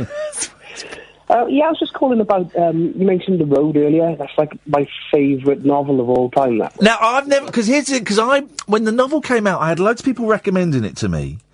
Yeah. And I never got round to reading it. And so, of course, I did the silly thing and I saw the film. But everyone was telling me that the film was great, but the novel is infinitely better. Oh, it really is. I think he won, I don't know whether it was the Pulitzer or the Nobel Prize, but he won around about that time for that novel as well. Wow. It's properly good. It's the actor you're thinking of, Viggo Mortensen, Aragorn, Lord of the Rings. Yes. Yep. That's who it is. There we go. It's why do we like these bleak... I tell you another one that's quite good. It's not the greatest film. I told you to watch it. The one with the 40-year-old virgin in it. Oh! Someone to Seeking a Friend for the End of the World. Yeah, Seeking a Friend for the End of the World. You seen that one, Paul? I've never seen that. It sounds like a comedy, is it? I'm going to say it's not really a rom-com, is it? It's not a rom-com. It's romantic. There's some funny bits in it, but basically the world is going to end. I think it's a meteor is going to hit the world in like a week. Yeah. And this guy's, the 40-year-old virgin's wife walks out on him at the start of the week. Yeah, she runs. The door bounces. And he's like, oh man. And so he's looking for someone to end the work, to spend the last 7 days with. And it's just charming. It's quite charming. Sounds good. I think that's Keira Knightley in it, right? And I don't generally... Oh, is it Keira Knightley? Yeah, I don't generally like her acting, but she's actually quite She good was in great it. in this. She was really good. I think that's on Netflix as well. And he kind of goes round trying to find, and you see, you know, all these hedonists and these suicide people, all these different kind of groups. The way people handle the fact that they're about to die, you know. And the ending had me in floods of tears. And me. I will check it out. Nice one, Paul. Thank you, mate. Cheers, both. Ta-ta, ta-ta. Let us go to other Paul. Good evening, other Paul. Good evening. I've never been locked up in prison before. I've never even been arrested. That's great news, Paul, but me think you doth protest too much. Well, you introduced me earlier that I was lined up, that I'd escaped from prison, and No, I didn't. No, calling. I didn't say. No, I didn't say you'd escaped from prison. You said I was out of prison. Correct. That's completely different. I was implying that you'd left by legal means. But technically, you are out of prison. I'm out of prison. You're out of prison. Yeah, mate. We're all out of prison. Sorry. Good evening, Kath, as well. By the way. Good evening and welcome out of prison. I love how already on your second call back, the tone has returned. So I'll try and be a bit more laid back, because if you want a laid back kind of thing. Well, I just don't want you to. I don't mean to come across aggressive, honestly. I don't want you to be an arsehole. I don't mean to be. I don't mean to be an arsehole. Okay. I never mean to be an arsehole. I mean, what do you really want to be phoning us again? Because I'm remembering how it ended last time, and I'm just feeling this antagonistic vibe. Well, that to do with not allowing my son to watch Gogglebox, but wanting to take him to see Slasher concert. I've got no idea. I don't. But I just remember. And listen, the antagonism is coming from me as much as it's coming from you. I'm not laying this all on your shoulders, but there's just there was a real tension when you used to phone. And that tension still seems to have returned with your calls, and I'm just wondering. Maybe we seem to rub each other up the wrong way. I don't mean to. Well, no, and I don't mean to, but we obviously do. And I just wondered why you stopped calling and what prompted your return. Because I was away for a bit, but I wasn't away in prison. No, okay. I was just because I thought you didn't want to take my calls anymore. I thought you'd ban me. Actually, you did. Did I? Mm-hmm. Oh, did yeah, I? Why did I? You did actually say all right, you weren't going to shut take up any then. of my calls Shut anymore, up then for a minute. Now I've returned. Shut up then. Why did I ban him? It got proper nasty. Did he? Mm. No, I never got proper nasty. It. I said it. Things. Emails. Yeah, it did get a little bit. Oh, the emails. Yeah. It did get a little bit. Yeah, I'm learning though to relax a bit. Anyway, my point is, do you know, you're talking about the end of the world a second ago. Yes. Do you know, apparently on the 23rd of April this month, the world is going to end. Well, my sister will be gutted. It's her birthday. On the 23rd of April? Yeah. Oh, well, she better have a good send-off then, doesn't she? Well, let's hope she does. Anyway, talking about people, children's programmes and the world blowing up and things. Wow. Okay. Let's see how this is going. I wonder if Finger Mouse loved the smell of napalm in the morning. Don't phone up and do jokes because you're not funny. Do you know what programme was on straight after Finger Mouse on a Sunday morning? This is really tenuous. No. The Littlest Hobo. That's not a programme. It's a song. No, the programme The Littlest Hobo. People, listen. I'm not buying this prank. The Littlest Hobo is a song. There is not a television programme. It's not a documentary. The Littlest Hobo, the Alsatian dog Mate, man. I've had brighter people than you try and convince me of this. No. Fact. Oh, you don't remember the Littlest Hobo? No, because it didn't exist, mate. Oh, God. Have you ever heard of the movie called Pay It Forward? No. With Mel Gibson. I've seen What Women Want, and I quite enjoyed that. Yeah, although I didn't like the sequel so much. What Jews Want. I wasn't so keen on that one. And the third one, What's Up, Sugar Tits? There we go. Yeah. So yeah. There is a movie called Pay It Forward with Mel Gibson in it. Right. I don't doubt you for 1 second. I've not seen it. It is worth a watch because I believe in paying it forward. Does that sound threatening? No, but it's doing someone a good turn. If someone does you a good turn, you pay it forward by doing someone else a good turn. I'll do you a good turn. God, I'll pay it forward in a minute with my fist into your mouth. What, in the cost of coffee and Final Common or the Royal See, Oak? again, that makes me feel weird. I started going back to that Costa Coffee recently, but now I'm going to stop going again. Now this Muppet's reared his head. Oh dear. Guys, I think you should just shake hands and admit this is never going to work. I'm not touching his hands. All right, well, kiss him. Maybe that's it. What? You were talking about Mr. Finnegan with his He's not Finnegan. listening to us. This is the thing. What he comes about on Judy Finnegan? Oh, no. He comes on and does his little monologues. It's all Richard Madeley, isn't it? Okay, thanks for calling, Paul. And when I say thanks, I don't mean thanks. God. What? I'll give it 10 minutes. Before your inbox pings. You're paying it my forward. My inbox has been pinging quite a bit today. No, it has, honestly, it smells like a rat crawled up there and died. Honestly, terrible. I don't even know what's going on with me, and I've got piles again. On that bombshell. You seen an onion? Don't. No, I'm keeping Katie on her toes. Break. The Late Night Alternative with Iain Lee on Talk Radio. We'll get you talking. Good evening, June. Hi. And I'm really, because you must have had this a million times, I'm really resisting doing a June. You must have had that. Whoa! What? Right, you're fired. Out! Katie's fired. But at the end. At the end of this week. Okay. Anyway, June, what have you got for us? Your littlest hobo. Hang on, June, are you on a speakerphone? No. Are you on Bluetooth? No. Are you on one of them cardboard phones? No. Is your face next to your phone? It is a bit, yeah. We can hardly hear you. Oh. Which makes me think whatever you're about to say is going to be bullshine. Mm-hmm. Well, it's rubbish. Oh. Your littlest hobo song is the theme tune to a Canadian television program. Yeah, all right, June, sure. If you say, listen, if this speeds things up, sure. If you say so, mate, I have done research on this. There is no. So what happened? All right, let's enter June's little fantasy world, okay? So what happens in this show then?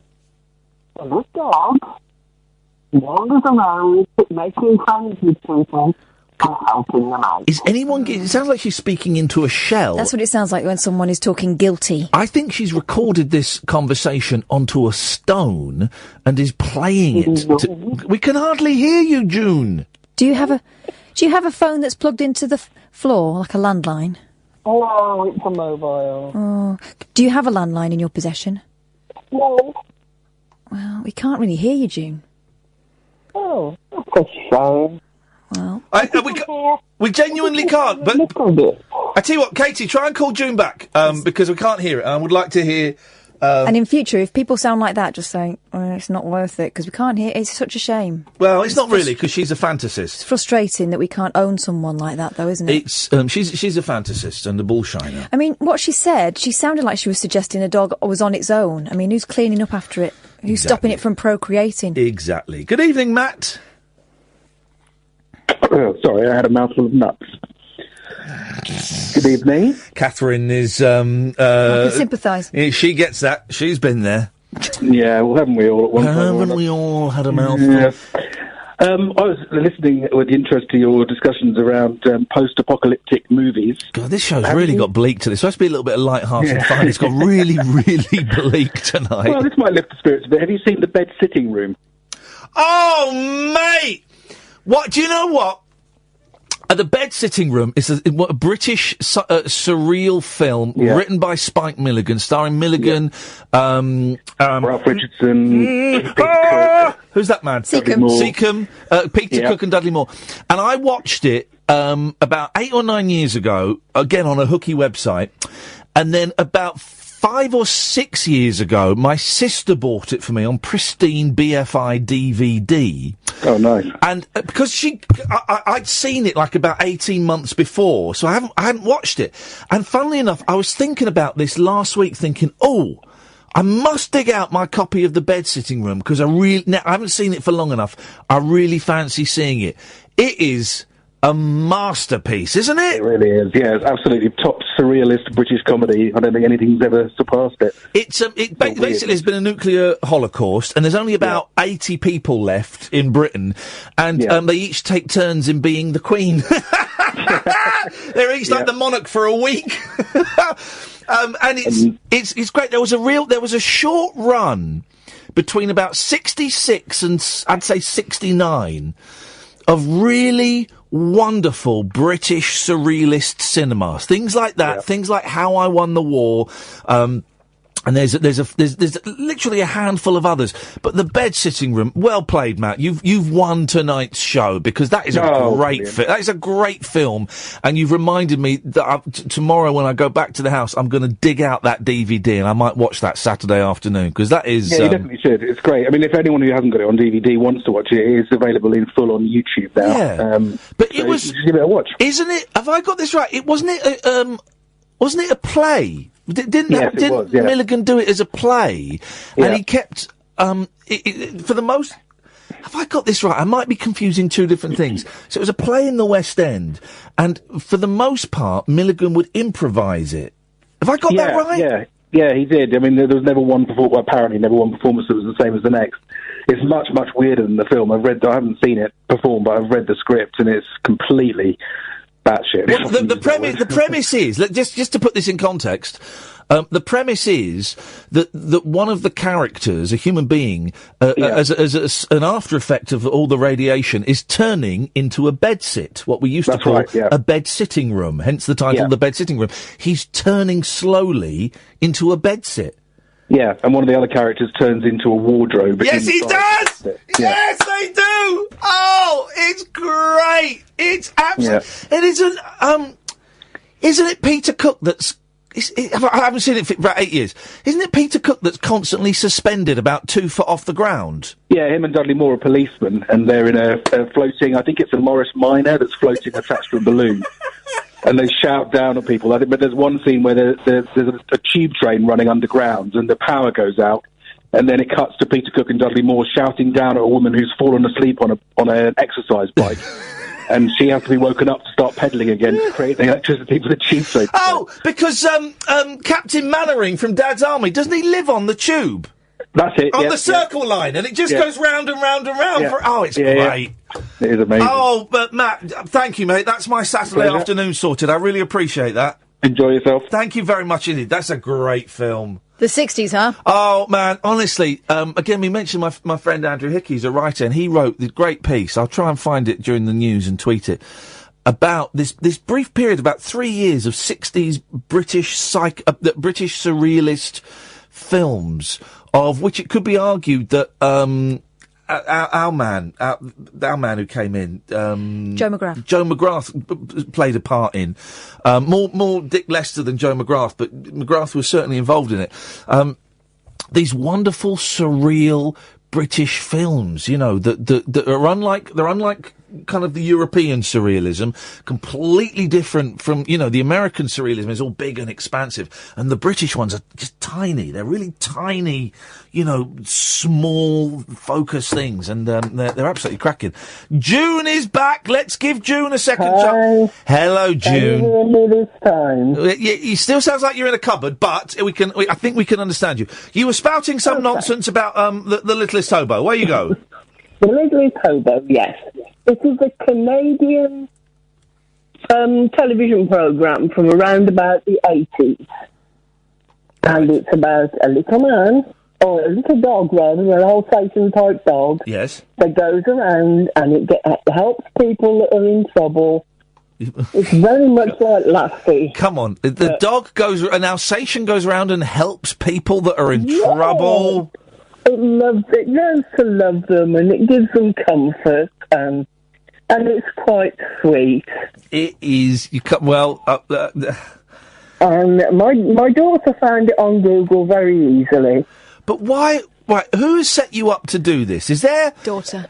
But my eldest daughter... Yeah. And my foster son, who are in their 30s, their middle 30s, they used to watch it on the television. Right.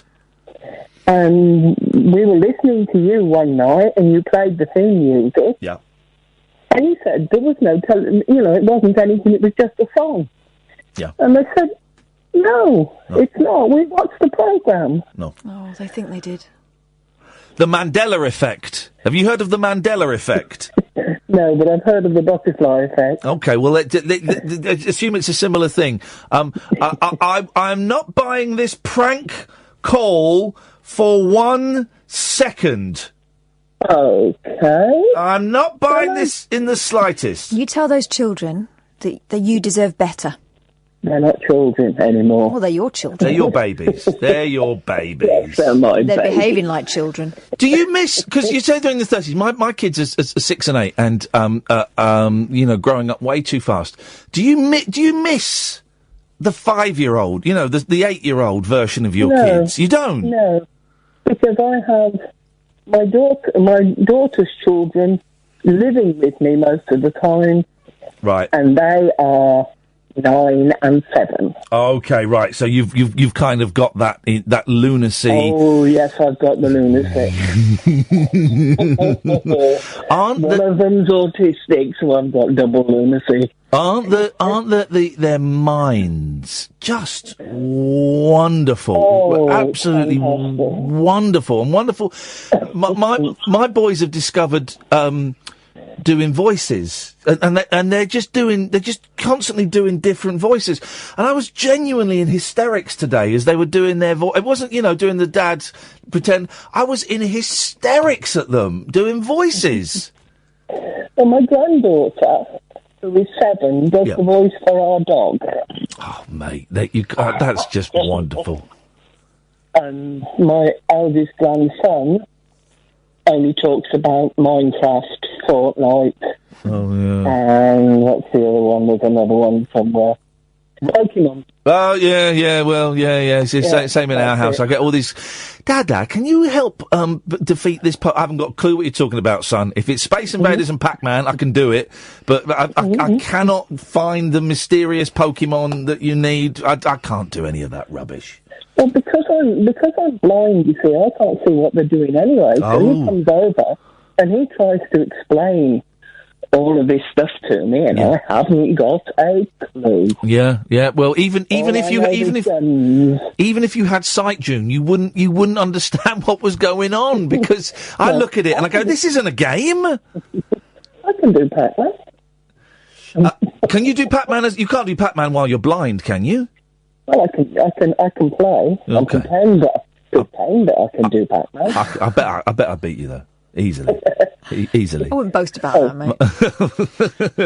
Well, June, listen, I'm glad we got to hear you. I suspect you may have been talking into a shoe during the first phone conversation, but we can... I don't know what was wrong with that, but honestly, we can hear you a lot better than we could then, so thank you for persisting. Okay. Thanks a lot, June. Take care. Okay. Bye-bye. Bye-bye. No such thing as the littlest hobo. She believes it. I'm not even buying that for a second. Good evening, Mick. Johnny. Yeah, Mick. Right, littlest hobo. Yes. Yeah, it's based on a Canadian television series from 1958, 114 episodes. Hang on a minute. It's based on a Canadian television series? Yeah, it's based on a Canadian film of the same name. Right, well, that's not what you said. You said it was based on a Canadian television series, so already I'm poking holes in your Blue Rizzler thin story. Oh. Right, so carry on. Right, there were 114 episodes. Are you reading this, caller? No, I've just memorised it. I'm just recalling all information. Okay, fine, yeah. Right, and one of the episodes was called Pandora, and it was Hobo finds an undetonated World War II bomb. Mick, do you realise how ridiculous and stupid you're sounding? Listen to this one, though. Huh? Episode 16, called The Voyeurs. Oh. I thought it was going to be something rude. Yeah. but he helps a family trapped on a desert island. Right, well, how does he get a dog on its own. How does he get to a desert island? Exactly, they must have been a thick family. Right, exactly. You're making this up, Mick, and you're better than this. No, I'm not. Shame on you and a pox on your family. I'm not... There we go. I'm not having that. Mick is better than that. Well, I fear he might not be. Yeah, a bit disappointed by I Love Dogs. I enjoyed it. I didn't see Wes Anderson's previous animation, the Fox film. Oh, I found that quite dull. I think you'd find this quite dull. It's not Snoopy dull, but it's not Peanuts movie. No, God. My kids went to see the Peter Rabbit film today. Yeah. Oh, because my brother-in-law was putting it on at the airbase. Oh yeah. Because he's in the RAF and they're allowed to do films. Right. So all the flying soldiers are going to watch the. They're going to go and watch Peter Rabbit. They need some light relief. Well, yeah, they want to watch like pornos and Diana Dawes and things, don't they? Want Diana Dawes and Vera Lynn and Marilyn Monroe and Bob Hope, don't they? Yeah, but then they'll watch a Peter Rabbit just to sort of clean the palate. Really? And I asked my youngest what she thought, and she said she loved it, and then she went, but it was a bit cheesy. Cheesy, that's a new word that she's using. I said, what do you mean by that? She went, there was kissing. There was kissing, everyone. Oh, man alive. I've had too much decaffeinated coffee, and now I feel like I want to blow off. Do you want an Imodium? Oh, no, God, no. Or a cork? It's uppers and downers. It's uppers and downers, and I've taken uppers, now I need to take downers, and I can't. I shouldn't. Or just go and stand outside for a bit. I shouldn't have self-medicated. Oh well, these things happen. Well, for the first time this evening, we have no calls on the switchboard, which is well, I'm surprised we had this many calls, because it was quite quiet for the first 5-10 minutes. And we've not really spoken about anything. We've gone down this nuclear rabbit hole. Oh, speaking of rabbit holes, there's a new rabbit hole podcast up. It's the other show that me and Catherine do, Catherine and I, for you pendants out there. We do it in front of a live audience. It's the first one recorded in Bath, at the Rondo Theatre in Bath, in front of it was a sold out audience, just 16 people didn't turn up, but it had sold out. I think they'd forgotten. I think they had, because we sold it so far in advance. I don't care, as long as we got their money. You can get that on Acast or iTunes, The Rabbit Hole, Iain Lee, Catherine Boyle. Type in any combination of those words and it comes up. And if you like, subscribe and share. And the more I think about it, the more I get the feeling we may have come to the end of the road with those. I mean, we've got about 7, 8, 9 in the can. So we've got a couple of months worth in the can. But in terms of doing, I'm in no rush to go and book another evening anywhere. Which is going to annoy everyone in Glasgow and Edinburgh who's saying, come to Glasgow, come to Edinburgh, in a Cockney accent. I don't know why. Come to Glasgow. No, don't do the accent. Well, I'm from Scotland. I'm a wee lassie from Kilmarnock. This is the Late Night Alternative on Talk Radio.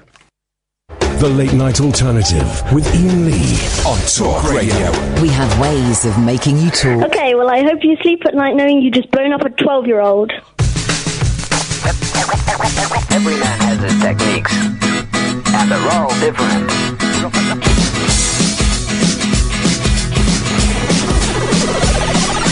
They said you're not normal, why don't you sing R&B? I said I got no rhythm and I got no blues, I'm as happy as can be. They said how can you not bop to hip-hop? I said I most certainly do. Did you not see me dancing the other night like the girls on Channel U? Be like the girls in the videos, but for me that's much too slow because I prefer rock and roll. I say yeah, I can wind down low, dance like the girls in the videos, but for me that's a no-no because I prefer rock and roll. They say why'd you wear a shirt and tie? Now that's a bit bizarre. I said I like to look good when I go on stage, strumming my guitar. I like to sing my songs about real life things like good times and romance. And I prefer to do it in my skinny jeans and minuscule hot pants. Every man has his technique, 'cause this baby got no back, and they're all different.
Well, I just, very lovely chap called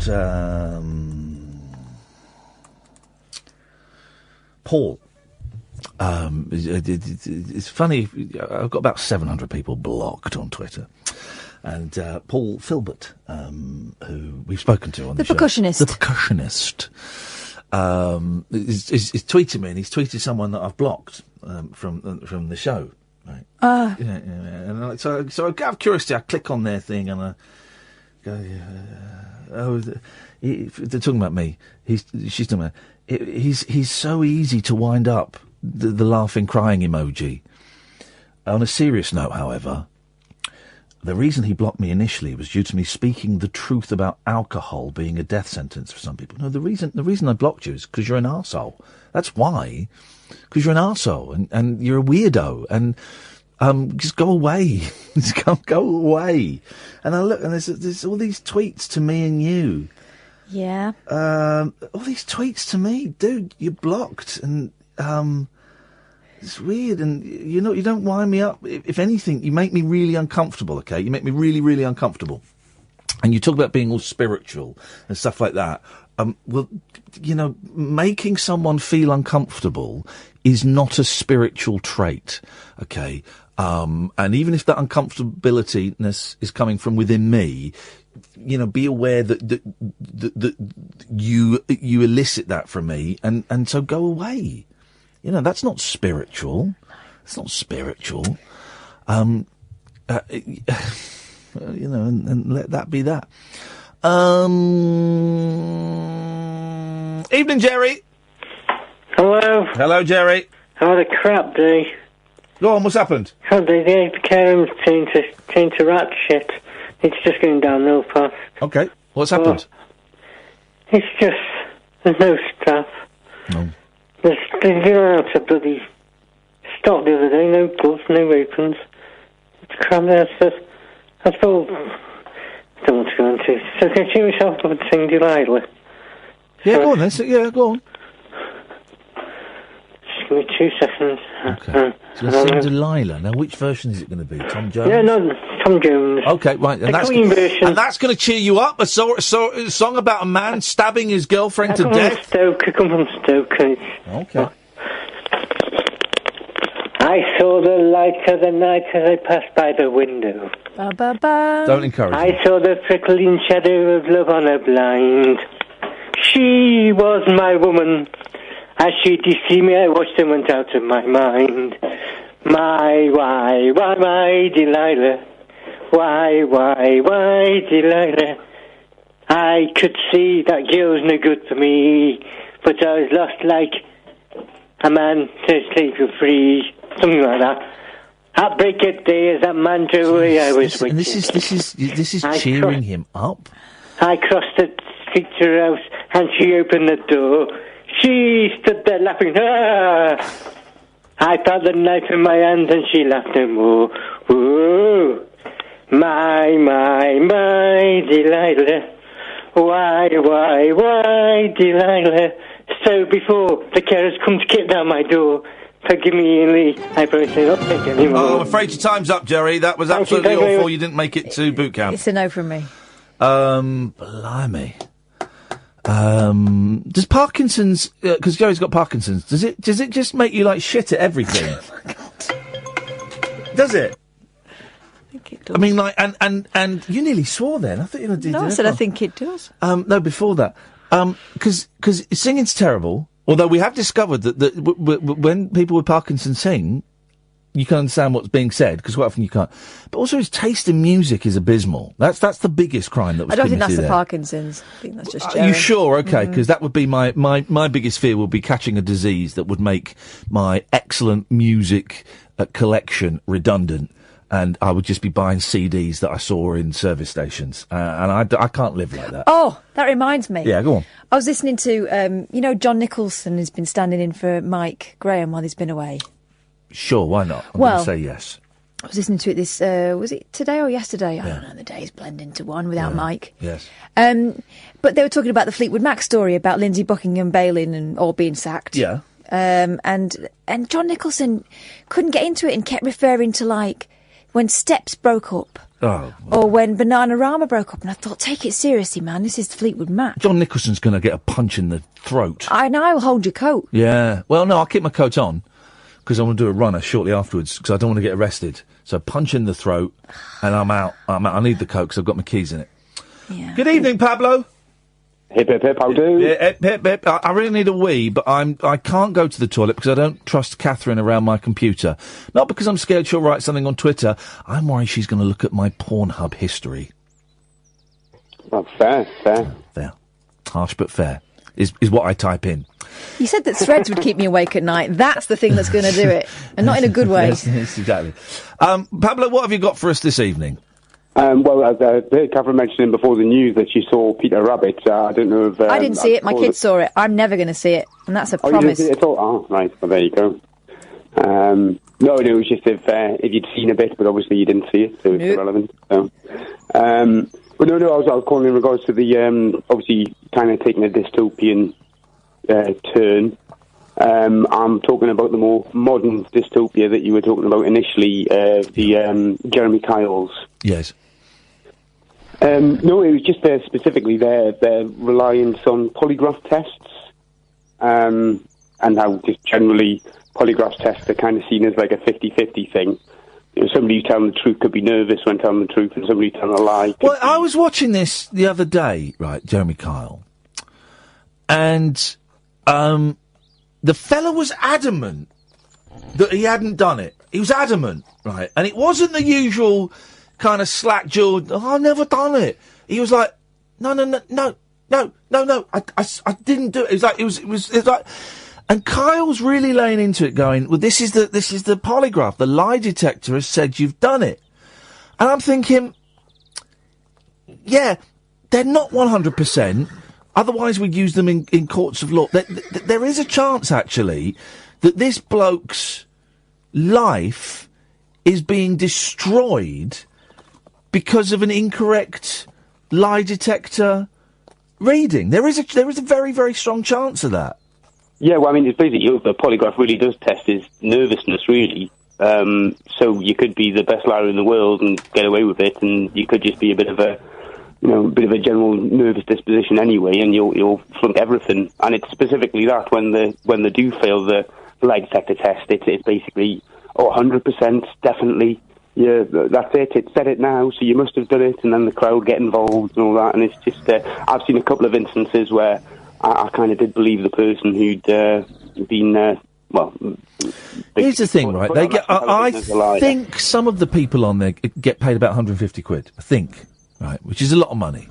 But they also get put up in a hotel for a night, and they get their meals paid for. So for people who haven't got any money to be put up in a hotel and have dinner paid for and breakfast the next day, that's actually a big deal. You know, that's a big deal for a lot of people. So they're kind of persuaded to go down there with all these stuff, and it is it's bear baiting, you know. And I used to love it. I used to genuinely love it, and I used to love all the Maury Povich and all of these kind of shows. And as I've got older, and I just think. I've met Jeremy Kyle. I met him a couple of weeks ago. He's a really nice bloke to me. Really nice bloke. But those kind of shows, and they won't pay, we'll take it away. They just don't feel right to me. Something don't sit right with me. Well, that's it. But Jeremy Kyle's all right with you because you're not on the wrong end of a polygraph, you see. If you'd have failed one of his questions, he would have squinted his eyes and been talking to you in a very patronising manner and all this sort of stuff. He's not a likeable character on TV, which makes me think it's not him people are watching it for. Yeah, well, and obviously, it is kind of like you say, washing your dirty laundry in public type of thing. But I mean, he's no saint. I mean, it wasn't because he was a radio DJ initially, and he was the first person to do the marrying strangers, where he did like a shout out to get strangers married. And the couple who ended up doing it, he ran off with the missus after they got married. Mm-hmm. Or something like that. It was quite... Yeah, he did. I don't know if he married her, didn't he? Yeah, he married her. Yeah. But in fairness, and he has led a very colourful, checkered life. But in fairness to him, I don't think that maybe I don't think he shames the people that have come on for their. Do you? Maybe. I don't sometimes. know. Maybe. Sometimes he's very compassionate. You know, if they're willing to take it from him and do as he's does he's suggested. You know, sometimes with the drug thing, he'll convince them to go into rehab and stuff. But I don't think you can make someone do it. Well, they also had Kyle. Well, I think when ITV had the Crime and Punishment season or something like that. Yeah. They had Kyle presenting a one about drugs. And obviously, from his general programme, you get a general idea that he's, all there for helping people, but generally sees drugs as a blight and whatnot, and whether they are or they're not. I don't think he was necessarily the most kind of even-handed person. Sorry, Pablo, I've got to be honest. While you were talking there, I was sucking off a pen in an erotic manner in front of Catherine, trying to make her laugh. Because it's my pen and I don't want it back. Yeah, it's covered in spit. So I'm sorry, Pablo. We were not treating that with the respect it deserves. But you're right. You're bang. I'm all for a bit of jaunt. Sorry? I'm all for a bit of jaunt. Anything jaunty. Jaunty. He's very jaunty. I think you mean raunchy, though, don't you? Oh, jaunty, raunchy. We'd have to have a bit of excess. Possibly a bit of an obtuse angle. Maybe a bit of noise to make it raunchy. Okay, thanks very much indeed, Pablo. Top tips. Top tips from Britain's greatest porn director. Now that Bend Over is no longer able to, bend over. 03444991000. This is Talk Radio. The Late Night Alternative with Iain Lee. On air and off the leash. On Talk Radio. Is Mark Baxter? Yeah. That's the call that she missed because she was not busy. Yeah, that's the one I got. Okay, okay. Love that. 03444991000. Last 40 minutes of the show.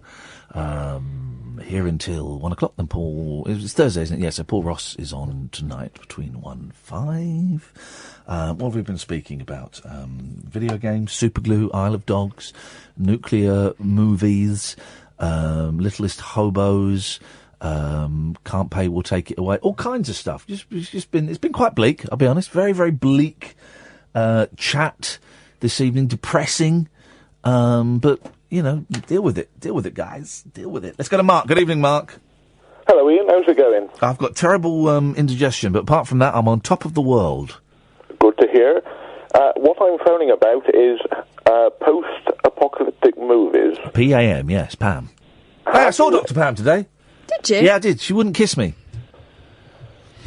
Anyway, sorry, carry on. Because she'd had lots of makeup put on. She didn't want to smudge her makeup. Was the thing. So we did Good air excuse. kisses. We did air kisses. Anyway, go on, Mark. Yeah, sorry. Have you ever seen a movie called On the Beach? On the Beach? Yeah, 1959, black and white with Gregory Peck. Oh, mate, no, I haven't. Go on. Actually, it's got. I'm just looking on the internet to refresh my memory about it. It's actually got Fred Astaire in it as well. Shut up. Hey, look at this. It's basically World War III has kicked off. We're in a submarine with a U.S. crew, and the only safe haven left is in Australia. And it's basically the end of the world. There's a big nuclear toxic cloud heading towards Australia, and although it's pretty bleak, there are a couple of things in it which are quite funny. Fred Astaire does a little song and dance, does he? I've got to tell you, there is no song and dance, which is a great disappointment, I know. No! But at one point, they hold a Grand Prix, and because they know they're pretty much all going to die in a month or two, it's like, how fast can they go around that corner and not worry about if they live or die or not? It's like Death Race. Is that a film? Death Race. I want to say Death Race 2000. I want to say, but I don't know what that is. Anyway, well, I keep looking at it on Amazon. I'm not going to buy it. I think it's on YouTube. Hey! But definitely have a look at it. But whatever you do, don't get it confused with a US mini-series on the same thing, because that was terrible. That will. All right, I'll check that one out, Mark. Thank you for that. Oh, one other quick question, yeah, go on, if I may. Of course you can. I've been watching your gaming streams on and off. Okay, you don't sound like my regular gaming stream audience, but it's interesting. Okay. My question question is, after watching you play some VR games... Yes. Normally, how susceptible are you to motion sickness? I'm quite susceptible to motion sickness. I can't, for example, I can't read in a car, and actually, since coming back from Australia, since coming out of the jungle, something's happened to me. I don't know if it was the height or the underwater thing, but I get quite motion sick now in cars. Oh, right. Only I'm pretty much the same way, and I've noticed that VR quite often makes you sick as a dog, doesn't it? Yeah, it does. There's one game I was playing, Skyrim, which I don't actually think is that good, but that... I saw that, yeah. Yeah, that made me feel really ill. That looked like a really shoddy way of moving around. Yeah, I want to try it with a different controller, because that way where you have to sort of look and then you sort of jump there, that made me feel really ill. Super hot. Most of them didn't make me feel ill, and apparently there are settings that you can alter to reduce the motion sickness. Oh, right, because I'm susceptible to it, so, like, VR is out of the question for me if that's the case. Here's the thing as well. I wouldn't buy one. I got given that headset, and had I bought it, I think I would be disappointed. I'm buying quite a few games for it now, because I just want to try them, but... I think you can get it for about £200 now, I saw in Computer Exchange, second hand. It's a lot of money for you know, a gimmick, I think. I think it's a gimmick. Is it fair to say that we're not quite there yet on the VR? I don't see what the point is. For most of the games, it doesn't really add that much. The only game where it adds something is Super Hot.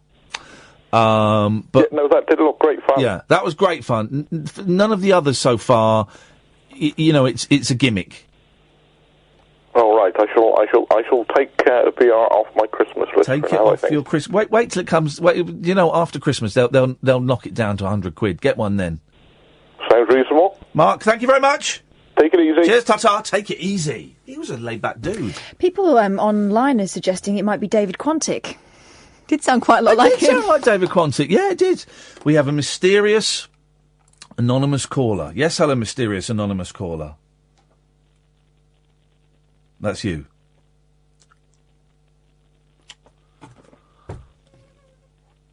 That wasn't my bum. Hello, person who didn't want to give their name. Person who's withheld their number. Person who is going to get cut off very, very quickly and won't get a second stab at this. Bottler. They put the phone down. Aren't people weird? Mm-hmm. Right, can you please mention the name of the film set in the diner in the phone call again? Miracle Mile. There we go. This is the thing. We've got no phone calls, which is great.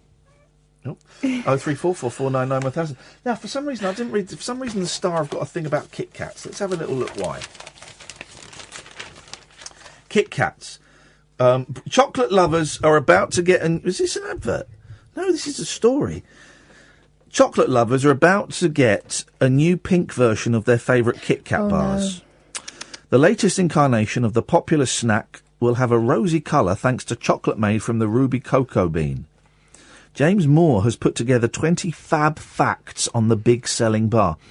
And the picture to illustrate it is tasty. Girls Aloud's Cheryl Tweedy, who's holding a Kit Kat, and Nadine Coyle, who isn't holding a Kit Kat, and that picture was taken in 2008. When she was Tweedy still. So it's a 10-year-old... Let me take that second call. Right, yes, caller?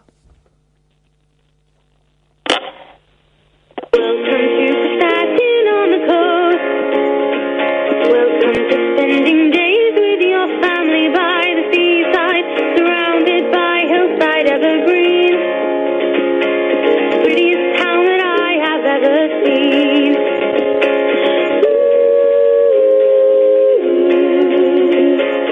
Ooh, it's one of a kind. What a terrible song. Yuck. That made my ears bleed. 1 billion Kit Kat products are eaten in the UK every year. Worldwide, here we go, this could be dirty. Worldwide, 564 fingers get gobbled up every second. You know, there's, we're talking about the Beatles doing rude jokes. You know, there's a reference to that in what Beatles song? Penny Lane. Has a reference to the teenage pleasuring of a lady without using a penis. Penny Lane. 4 of fish and finger pie. Flipping heck. Charming. Aren't they charming? The name Kit Kat comes from a type of... This is fact 2, and already it's the most boring fact ever. This is an advert for Kit Kat. It's not an advert, though. Totally It doesn't say advert. The name Kit Kat comes from a type of mutton pie sold in the 18th century. Oh, this is made up. This is not even true. The name Kit Kat comes from a type of mutton pie sold in the 18th century by a man called Kit Catling. Shut up. That is rubbish. Originally sold as a boxed assortment of chocks, the treats we know today were launched by Rowntree's in 1935. These are what rubbish facts. The Japanese are crazy for Kit Kats with 300 different flavours. We know that. We've tried them. They're all horrible. They're all tiny. They look big on the website. They're expensive as well. Oh, here we go. Kit Kats lost their famous silver foil in 2001. By then, Kit Kat Chunky had been launched, and in 2008, lower-calorie Kit Kat Senses hit the shelves, fronted by the pop band Girls Aloud. Oh, I don't remember that, do you? I mean, it's just really boring. Really, it's just rubbish. I mean, absolute rubbish. Absolute rubbish. Boring, rubbish, crap Kit Kat facts. Good evening, Andrew. Good evening, Ian. Good evening, Kath. Hello. You're talking about nuclear movies. Yeah. Yeah. Have you seen Failsafe? I just googled that. No, because on the beach. The original one, the 1964 film with the Odd Job in Henry Fonda. Hang on a minute, because that just came up on my IMDb. Failsafe. Henry Fonda and Walter Matthau. No, go on. Yeah. Is it any good? Oh, yeah. Are you sure? It's basically, yes. It's basically planes that are going to American planes, bomber planes that have been instructed to go to Russia, but then it's a mistake. I mean, this is back in 1964. Yeah. And it's a great film. It's a classic film. It's got J.R. Ewing in it. Oh yeah. He's the one, because I think Henry Fonda is the president, and J.R. Ewing, which is what's his name? Hagman. Larry Hagman. Yeah. Yeah. Yeah. He acts as the translator to the Russians. Oh. On the phone to the Russian premier. You guys are I've got a really busy weekend because I'm going to Rainbow George's thing on Saturday, and then I'm filming The Chase all day Sunday. But I want to cancel both events and just watch all of these movies now. That's all I want to do. It's all I want to do. I mean, Failsafe, people want action and want this, but Failsafe is brilliant. I want tension, and I want to... it's definitely tension, because there's like phone calls between the American Prime Minister, President, and, yes, and the Russian Premier, or whatever he's called. Yeah. It goes back and forth, because they don't trust each other, and they think each one is bluffing, and it's a good film. Andrew, I'm going to check it out. Thank you very much indeed. Let's go to Stephen. Good evening, Stephen. Oh, jeez. Hello, Stephen. Hello. Hello, Stephen. Hello. How are you doing? I'm doing very well. Turn your radio off. I shall do. Aye. I've done. Excellent stuff. What you got for us, Stephen? Well, what I wanted to ask Ian was about a computer game by the name of Atomic Runner. Okay, and what would you like to ask him about it specifically? Well, I would like to know if he played it, or if he had played it, what he thought of it. I know for a fact that he will have played it, because he's played a lot of video games. All right, I'm going to put you on hold, Stephen. The next voice you hear will be Catherine's introducing you to the show, okay? Okay. Just wait there. There'll be silence for a bit, and then you'll hear Catherine introducing you on the show. Thank you. 0344 499 1000 if you want to join us. Stephen he's on line 3. Hi, Stephen. Hello, is that Catherine speaking there? It is. Is that Stephen? Are you the Catherine who works for Ian on a nightly basis, Dan? I think so, yeah. Are you the Stephen that's just rung us up? Yeah, I am. We're all where we should be then. I'm a very long way away from you. I live in the northeast of Scotland, Arbroath, and what I wanted to ask Ian was, had he heard of the game Atomic Runner on the Mega Drive? Okay, Mega Drive. Has he played it? Let me just write this down. Atomic Runner on the... And what he thought of it, if he had played it. Hang on. Okay, so what I'm going to do is... Mega Drive. Okay, so what I'm going to do is I'm going to pop you on hold, and the next voice you hear will be Ian's, and you can ask him. But I bet he has played it, because he's a geek, and he's played virtually everything. And he says he's really good at them, but you're probably miles better than him. Okay, so hang on. I'm going to put you through. There'll be some silence, and then you'll be through. All right. Thank you, sir. Thank you very much, Margaret. That's an absolute pleasure, Steve.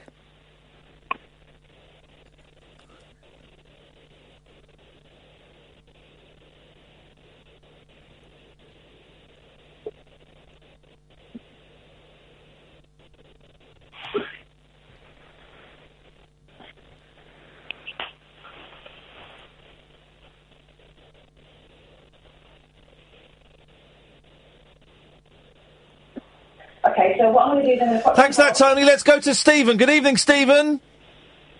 Hello, Ian. Hey, Stephen. How you doing, man?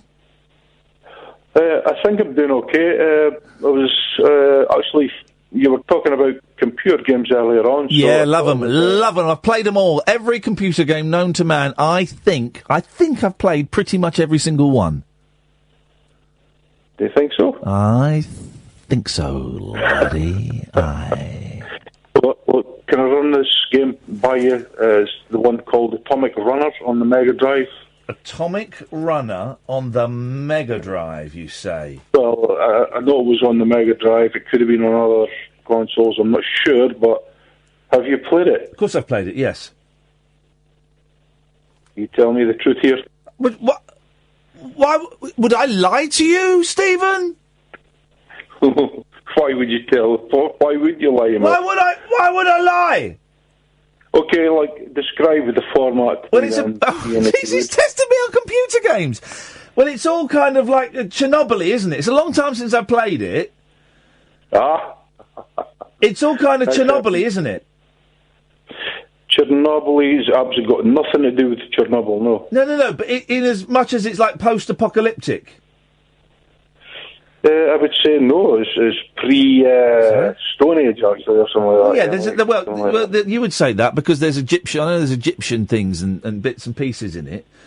But the reason, the reason that it's kind of Chernobyl is because the original title of it. Do you know what it was? No. It was in Japan. It was called Chelnov. Chelnov, which means. Well, I don't know what it means, but they changed the game when it was released in the West to make it less Chernobyl-y. It's a little bit like... Do you remember the game Contra? I never played that game. Okay, well, it's a little bit...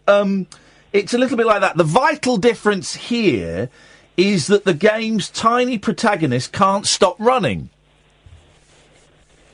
Ooh. It's like a typical 2D spaceship shooter of the period. Atomic Runner auto-scrolls, meaning the player's got no choice but to keep up with the rolling action as enemies and platforms hurtle in from the right-hand side of the screen. Yeah. It's only when Chelnov, that's the name of the character, reaches an area boss that the screen stops moving for a moment, and that's only to give the gigantic bosses the time to throw salvos of bullets around the screen. Yeah, it's a bit like Duke Nukem when he gets into the arena. Nah, it's not. Atomic Runner is, therefore, your typical Silver Age arcade game in a number of ways. It's simple and fast-paced, and its action is designed to relieve your pockets of their coins within a few cosy moments. This, of course, if you're playing it in the arcades. But what I think... Was it an arcade game, Ian? It started off as an arcade game and then went on the Mega Drive. But what I think lifts Atomic Runner from the run-of-the-mill is its range of movement. Chelnov may be a fidgety hero, but he's also, and I would like to get your take on this, Stephen, he's also athletic. He can perform huge jumps that can reach the top of the screen with a power-up or two. He can, in almost any direction, bounce on enemies and use them as platforms, while his firepower can also be upgraded with a range of alternate projectile weapons. So you're recommending Chelnov to me now? Well, Chelnov is the character in Atomic Runner. Sorry, have you not played it? I thought you'd have played it. Yeah, I've played it. I thought you were on about saying Chelnov was a different game. Well, here's the thing. You talk specifically about the Mega Drive. Atomic Runner on the Mega Drive takes all of the arcade stuff and polishes it to what I would call a mirrored shine. Because where the arcade version's graphics were flat and somewhat austere, the home edition gives every element more detail and personality. The game starts, as you well know, Stephen, in a typical industrial setting. But the level design soon diverged from the arcade version completely. There are backgrounds full of Egyptian pyramids and heads from Easter Island. Enemies range from the mechanical to the biological to the downright weird. Level 2, for example, takes place in a kind of, sort of like a fantasy monster's nest that's full of robotic rabbits, spiders, and I think owls. And a later stage takes place in a parched desert before moving into an ancient tomb where the player is attacked by a living demon statue. It's all deliriously, wonderfully bonkers. Yeah, a bit like yourself, Ian. The music also adds to Atomic Runner's batty urgency. The arcade version's catchy melodies are spruced up and given added body here, with the additional channels of flutes, weird voice samples, plus a generous helping of drums and splashy snare hits. All of this goes to create a game that's both immediate and hugely replayable. Atomic Runner's a tough game, certainly, but not unfair. When you're inevitably hit by an enemy charging onto the screen, it's because you've made a mistake, not because the game's trying to cheat you out of a life. There's a pleasing flexibility to Atomic Runner too. The game's control system asks you to use one button to shoot left, another to shoot right, and a third to jump. The option menu allows you to tailor the button layout to your liking, as well as choose from a range of difficult levels. The latter is a particularly thoughtful addition, since Atomic Runner's surely one of the Mega Drive's trickier titles, even when played on easy mode. Could you tell Catherine she was right enough that you did know more about Atomic Runner than I did? Thanks for calling, Stephen. Thank you, Ian. Tatty bye.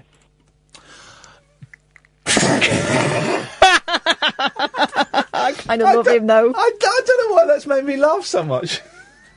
The Late Night Alternative with Iain Lee on Talk Radio. 499-1000 is the phone number. So this thing, this, you know, the story where the old fella killed the intruder in his house, and there's all these, there's now memorials being put up and all of this. Yeah, and then the neighbours rip them down and... I can't help but feeling, partly because I listened to Nick Ferrari's phone in today, that a lot of this is fuelled by racism, because they're travellers. And so they're all dirty travellers. So they're all in on this criminal act. They're all part of it, you know. And people were hinting at it at this phone in earlier on. And I do think a lot of it, I think a lot of it is racism towards the travelling community. The fellow was a scumbag, right? He's pretty obvious. But he was also someone's son, and so I think he may have been a dad, and he was a brother. And it's not the mum and the kids and the brothers, or whatever the family. It's not their fault. You could argue it is their fault, but it's not. What he did is not their responsibility, and they should still be allowed to mourn. Now, putting up, big garish tribute is insensitive. It's, I can see. And do we know it's the family doing it? I don't think we do we? I thought we did. Anyway, I'm making a lot of assumptions, right? I'm making a lot of assumptions, but it's a really sensitive thing, right? And I can totally see both sides of the story. I can see both sides of it, right?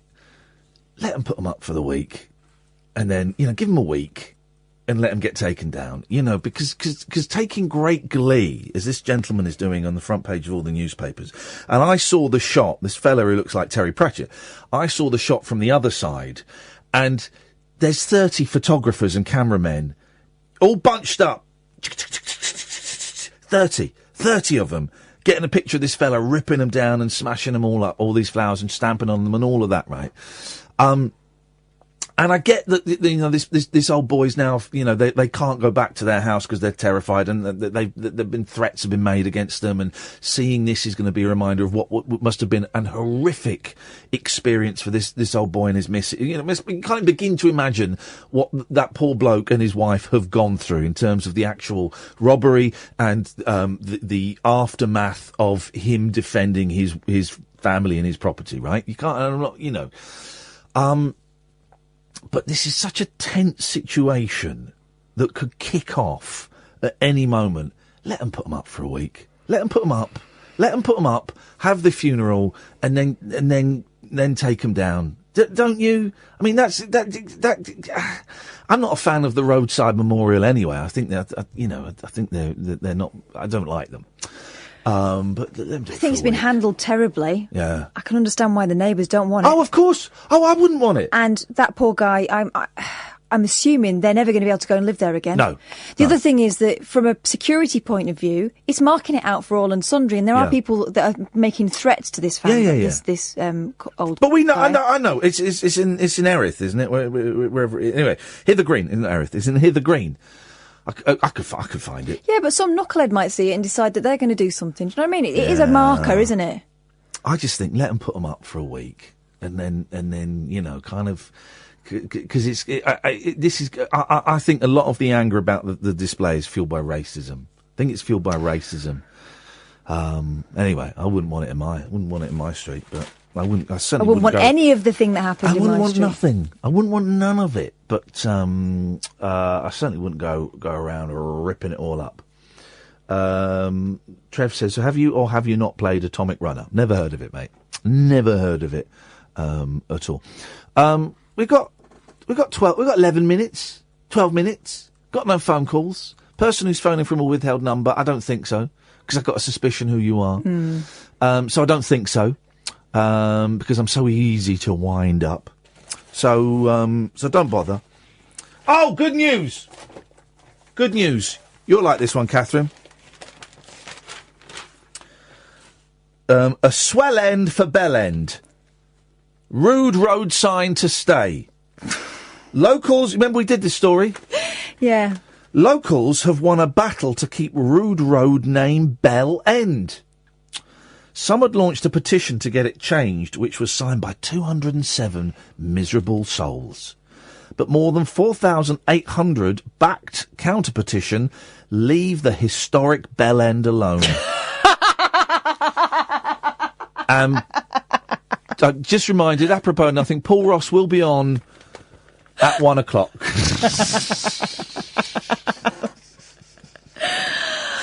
If they've called that petition... Yeah. Leave the historic Bell End alone. They emerged victorious in Beautiful. Rowley Regis, West Midlands. The row erupted in January, but Samwell Council has now said the name will not be changed.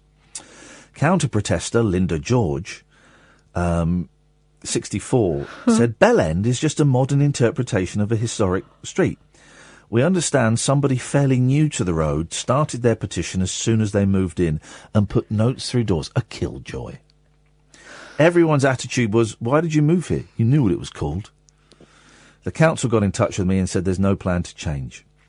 Objectors claim the road name knocks up to £60,000 off of house prices, attracts selfie takers, and has led to bullying of school kids. Oh. You live in Bell End. My mate's mum lived in Slag Lane. Independent councillor Barbara Price says, it's been there for years, can't change it. Linda believed the name related to an old mine. Whatever. Old man. She said, a woman told me her mother said it was called Bell End because of King John's... Careful how you say this. King John's hunting lodge. There was a bell on it. And then there's a picture... What they've done is they've got a picture of an attractive 19-year-old. Saucy sign. Resident Daisy Fisher, 19, in street. I mean, that's... Guys. So well done, guys. The Bell End stays. So that's good news for people. Bell End. Bell End. Here's the thing I didn't understand. Stars of ITV's The Real Full Monty, Ladies' Night. So this is where Victoria Derbyshire, Colleen Nolan and a few other women stripped off to raise awareness. Yeah. For, And there'd been a male version, hadn't there? yeah. So I don't know about the male version, it doesn't say. But stars of ITV's The Real Full Monty, Ladies' Night were paid £10,000 each. Right. That doesn't seem a lot to me. To get your kit off, no. To get your kit off on a prime ITV show. Now, the argument here is, as we'll see, Megan McKenna and 7 others were said to have stripped off in the name of charity. The one-off show raised just £4,000. So that is a bit... Oh, that's embarrassing, isn't it? That is embarrassing. That is embarrassing. So who was doing this? Okay, I don't recognise them, so I can't. We'll see what the story says. Fury erupted last night after it emerged that stars were paid £10,000 each to strip on an ITV charity special. I wouldn't take my... I'm surprised they got as little as that, to be honest.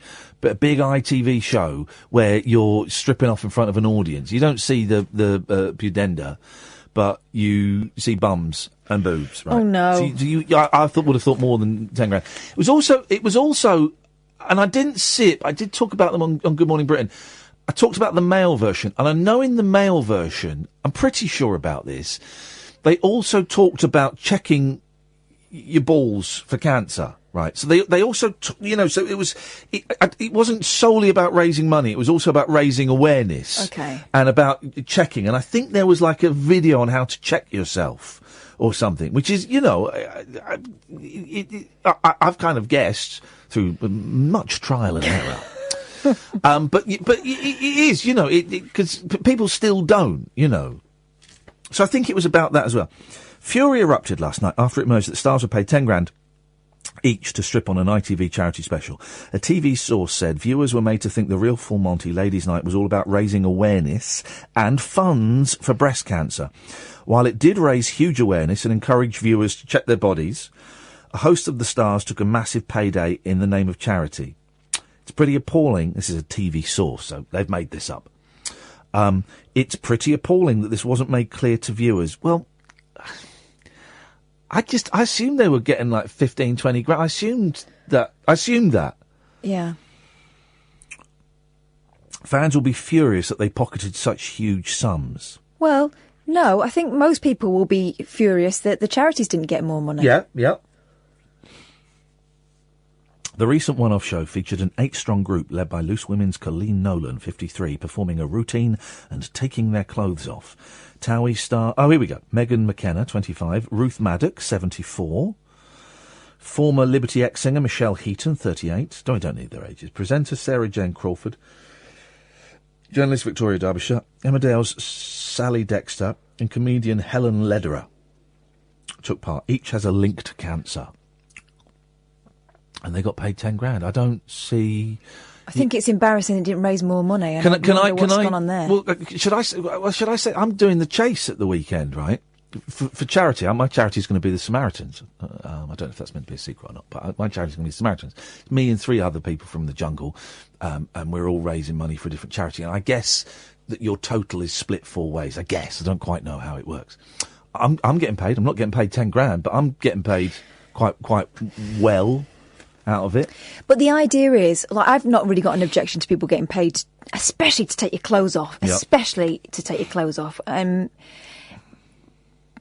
But I think if I were them, I would be embarrassed that they hadn't raised more money. Yeah. Oh, that's a paltry sum, 4,218 quid. That's a terrible sum to have raised. What happened? While splashing out for the celebs, ITV raised just 4 grand for charities, including Copperfield, Breast Cancer Care and Breast Cancer Now, on their online fundraising page. Oh. So I don't know if there was like a phone number during the show. There must have been something like that. Last night, after being contacted by The Sun, ITV removed all references from their website that the show was, quote, in the name of charity, unquote. Ladies' Night followed a male version in which stars recreated the strip routine from the Full Monty for prostate cancer. So, one has to assume that the men... Well, I say one has to assume the men were paid the same. We don't know in this day and age, do we?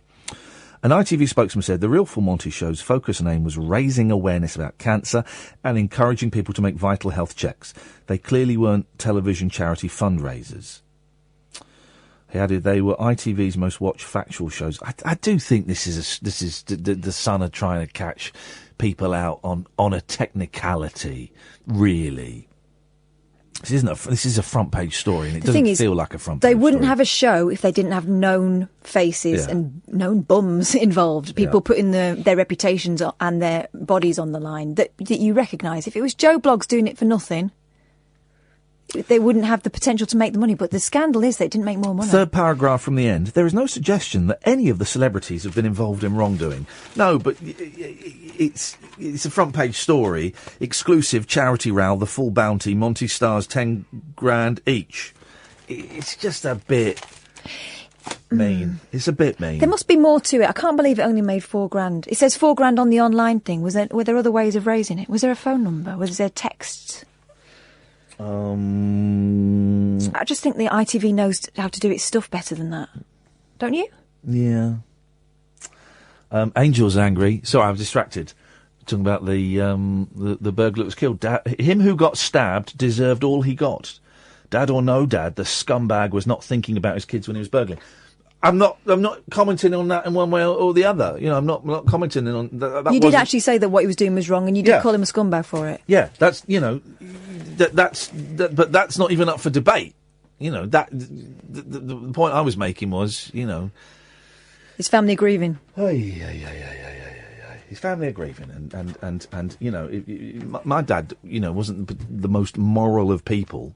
But you know, when he died, am I supposed to not grieve him because he was a shit husband to my mum, and he was cheated on women? You know what I mean? It's a slightly different thing, but you know, families are... Anyway, we're getting tongue-tied and we're turning into London's biggest C word, which is what we don't want to do tonight. Don't forget, dear listener, there are 2 podcasts what you can go and grab right now with your horny, hairy hands. If you go to iTunes or your usual podcast provider, you can get the best of this, and well, you put out the whole 2 hour... yeah, it works out because we've taken the adverts out and stuff for about an hour and 40 minutes of World War III. So last night's silly, ridiculous, stupid, childish game, which Eamon Holmes, when I saw Eamon Holmes today on Good Morning Britain, he said, Ian, I was listening to your show last night, and I've got to say, I was laughing out loud. You guys put so much thought and work and preparation into that show, thinking we're making it up as we went along. Literally making it up as we went along. So I nodded and went, yes, no, that's correct, Eamon. That's how we like to roll. But it was very nice of him. I get embarrassed when I know that people like him have listened. And George Galloway and his family were listening. Proper broadcasters listening to us going, no, you've got Russia. I can't believe it, for 2 hours. Anyway, so that is up as a podcast, and you can go and grab it. And if please share it and comment and like and all of those things and subscribe. There's also the Rabbit Hole that we do, which is a phone-in show but done in front of an audience. You can go and grab that and again share it. And I don't know if we're doing any more of those. I don't know. And if you go to my YouTube channel, youtube.com/Iain Lee, you can watch episode 1 of a show that I'm kind of toying with doing some more of, called So This Happened. It's just a clip show, and I've got opening titles and a theme song now. Catherine, thank you. Katie, thank you very much. Stay tuned. Paul Ross is coming up. Ta-ta.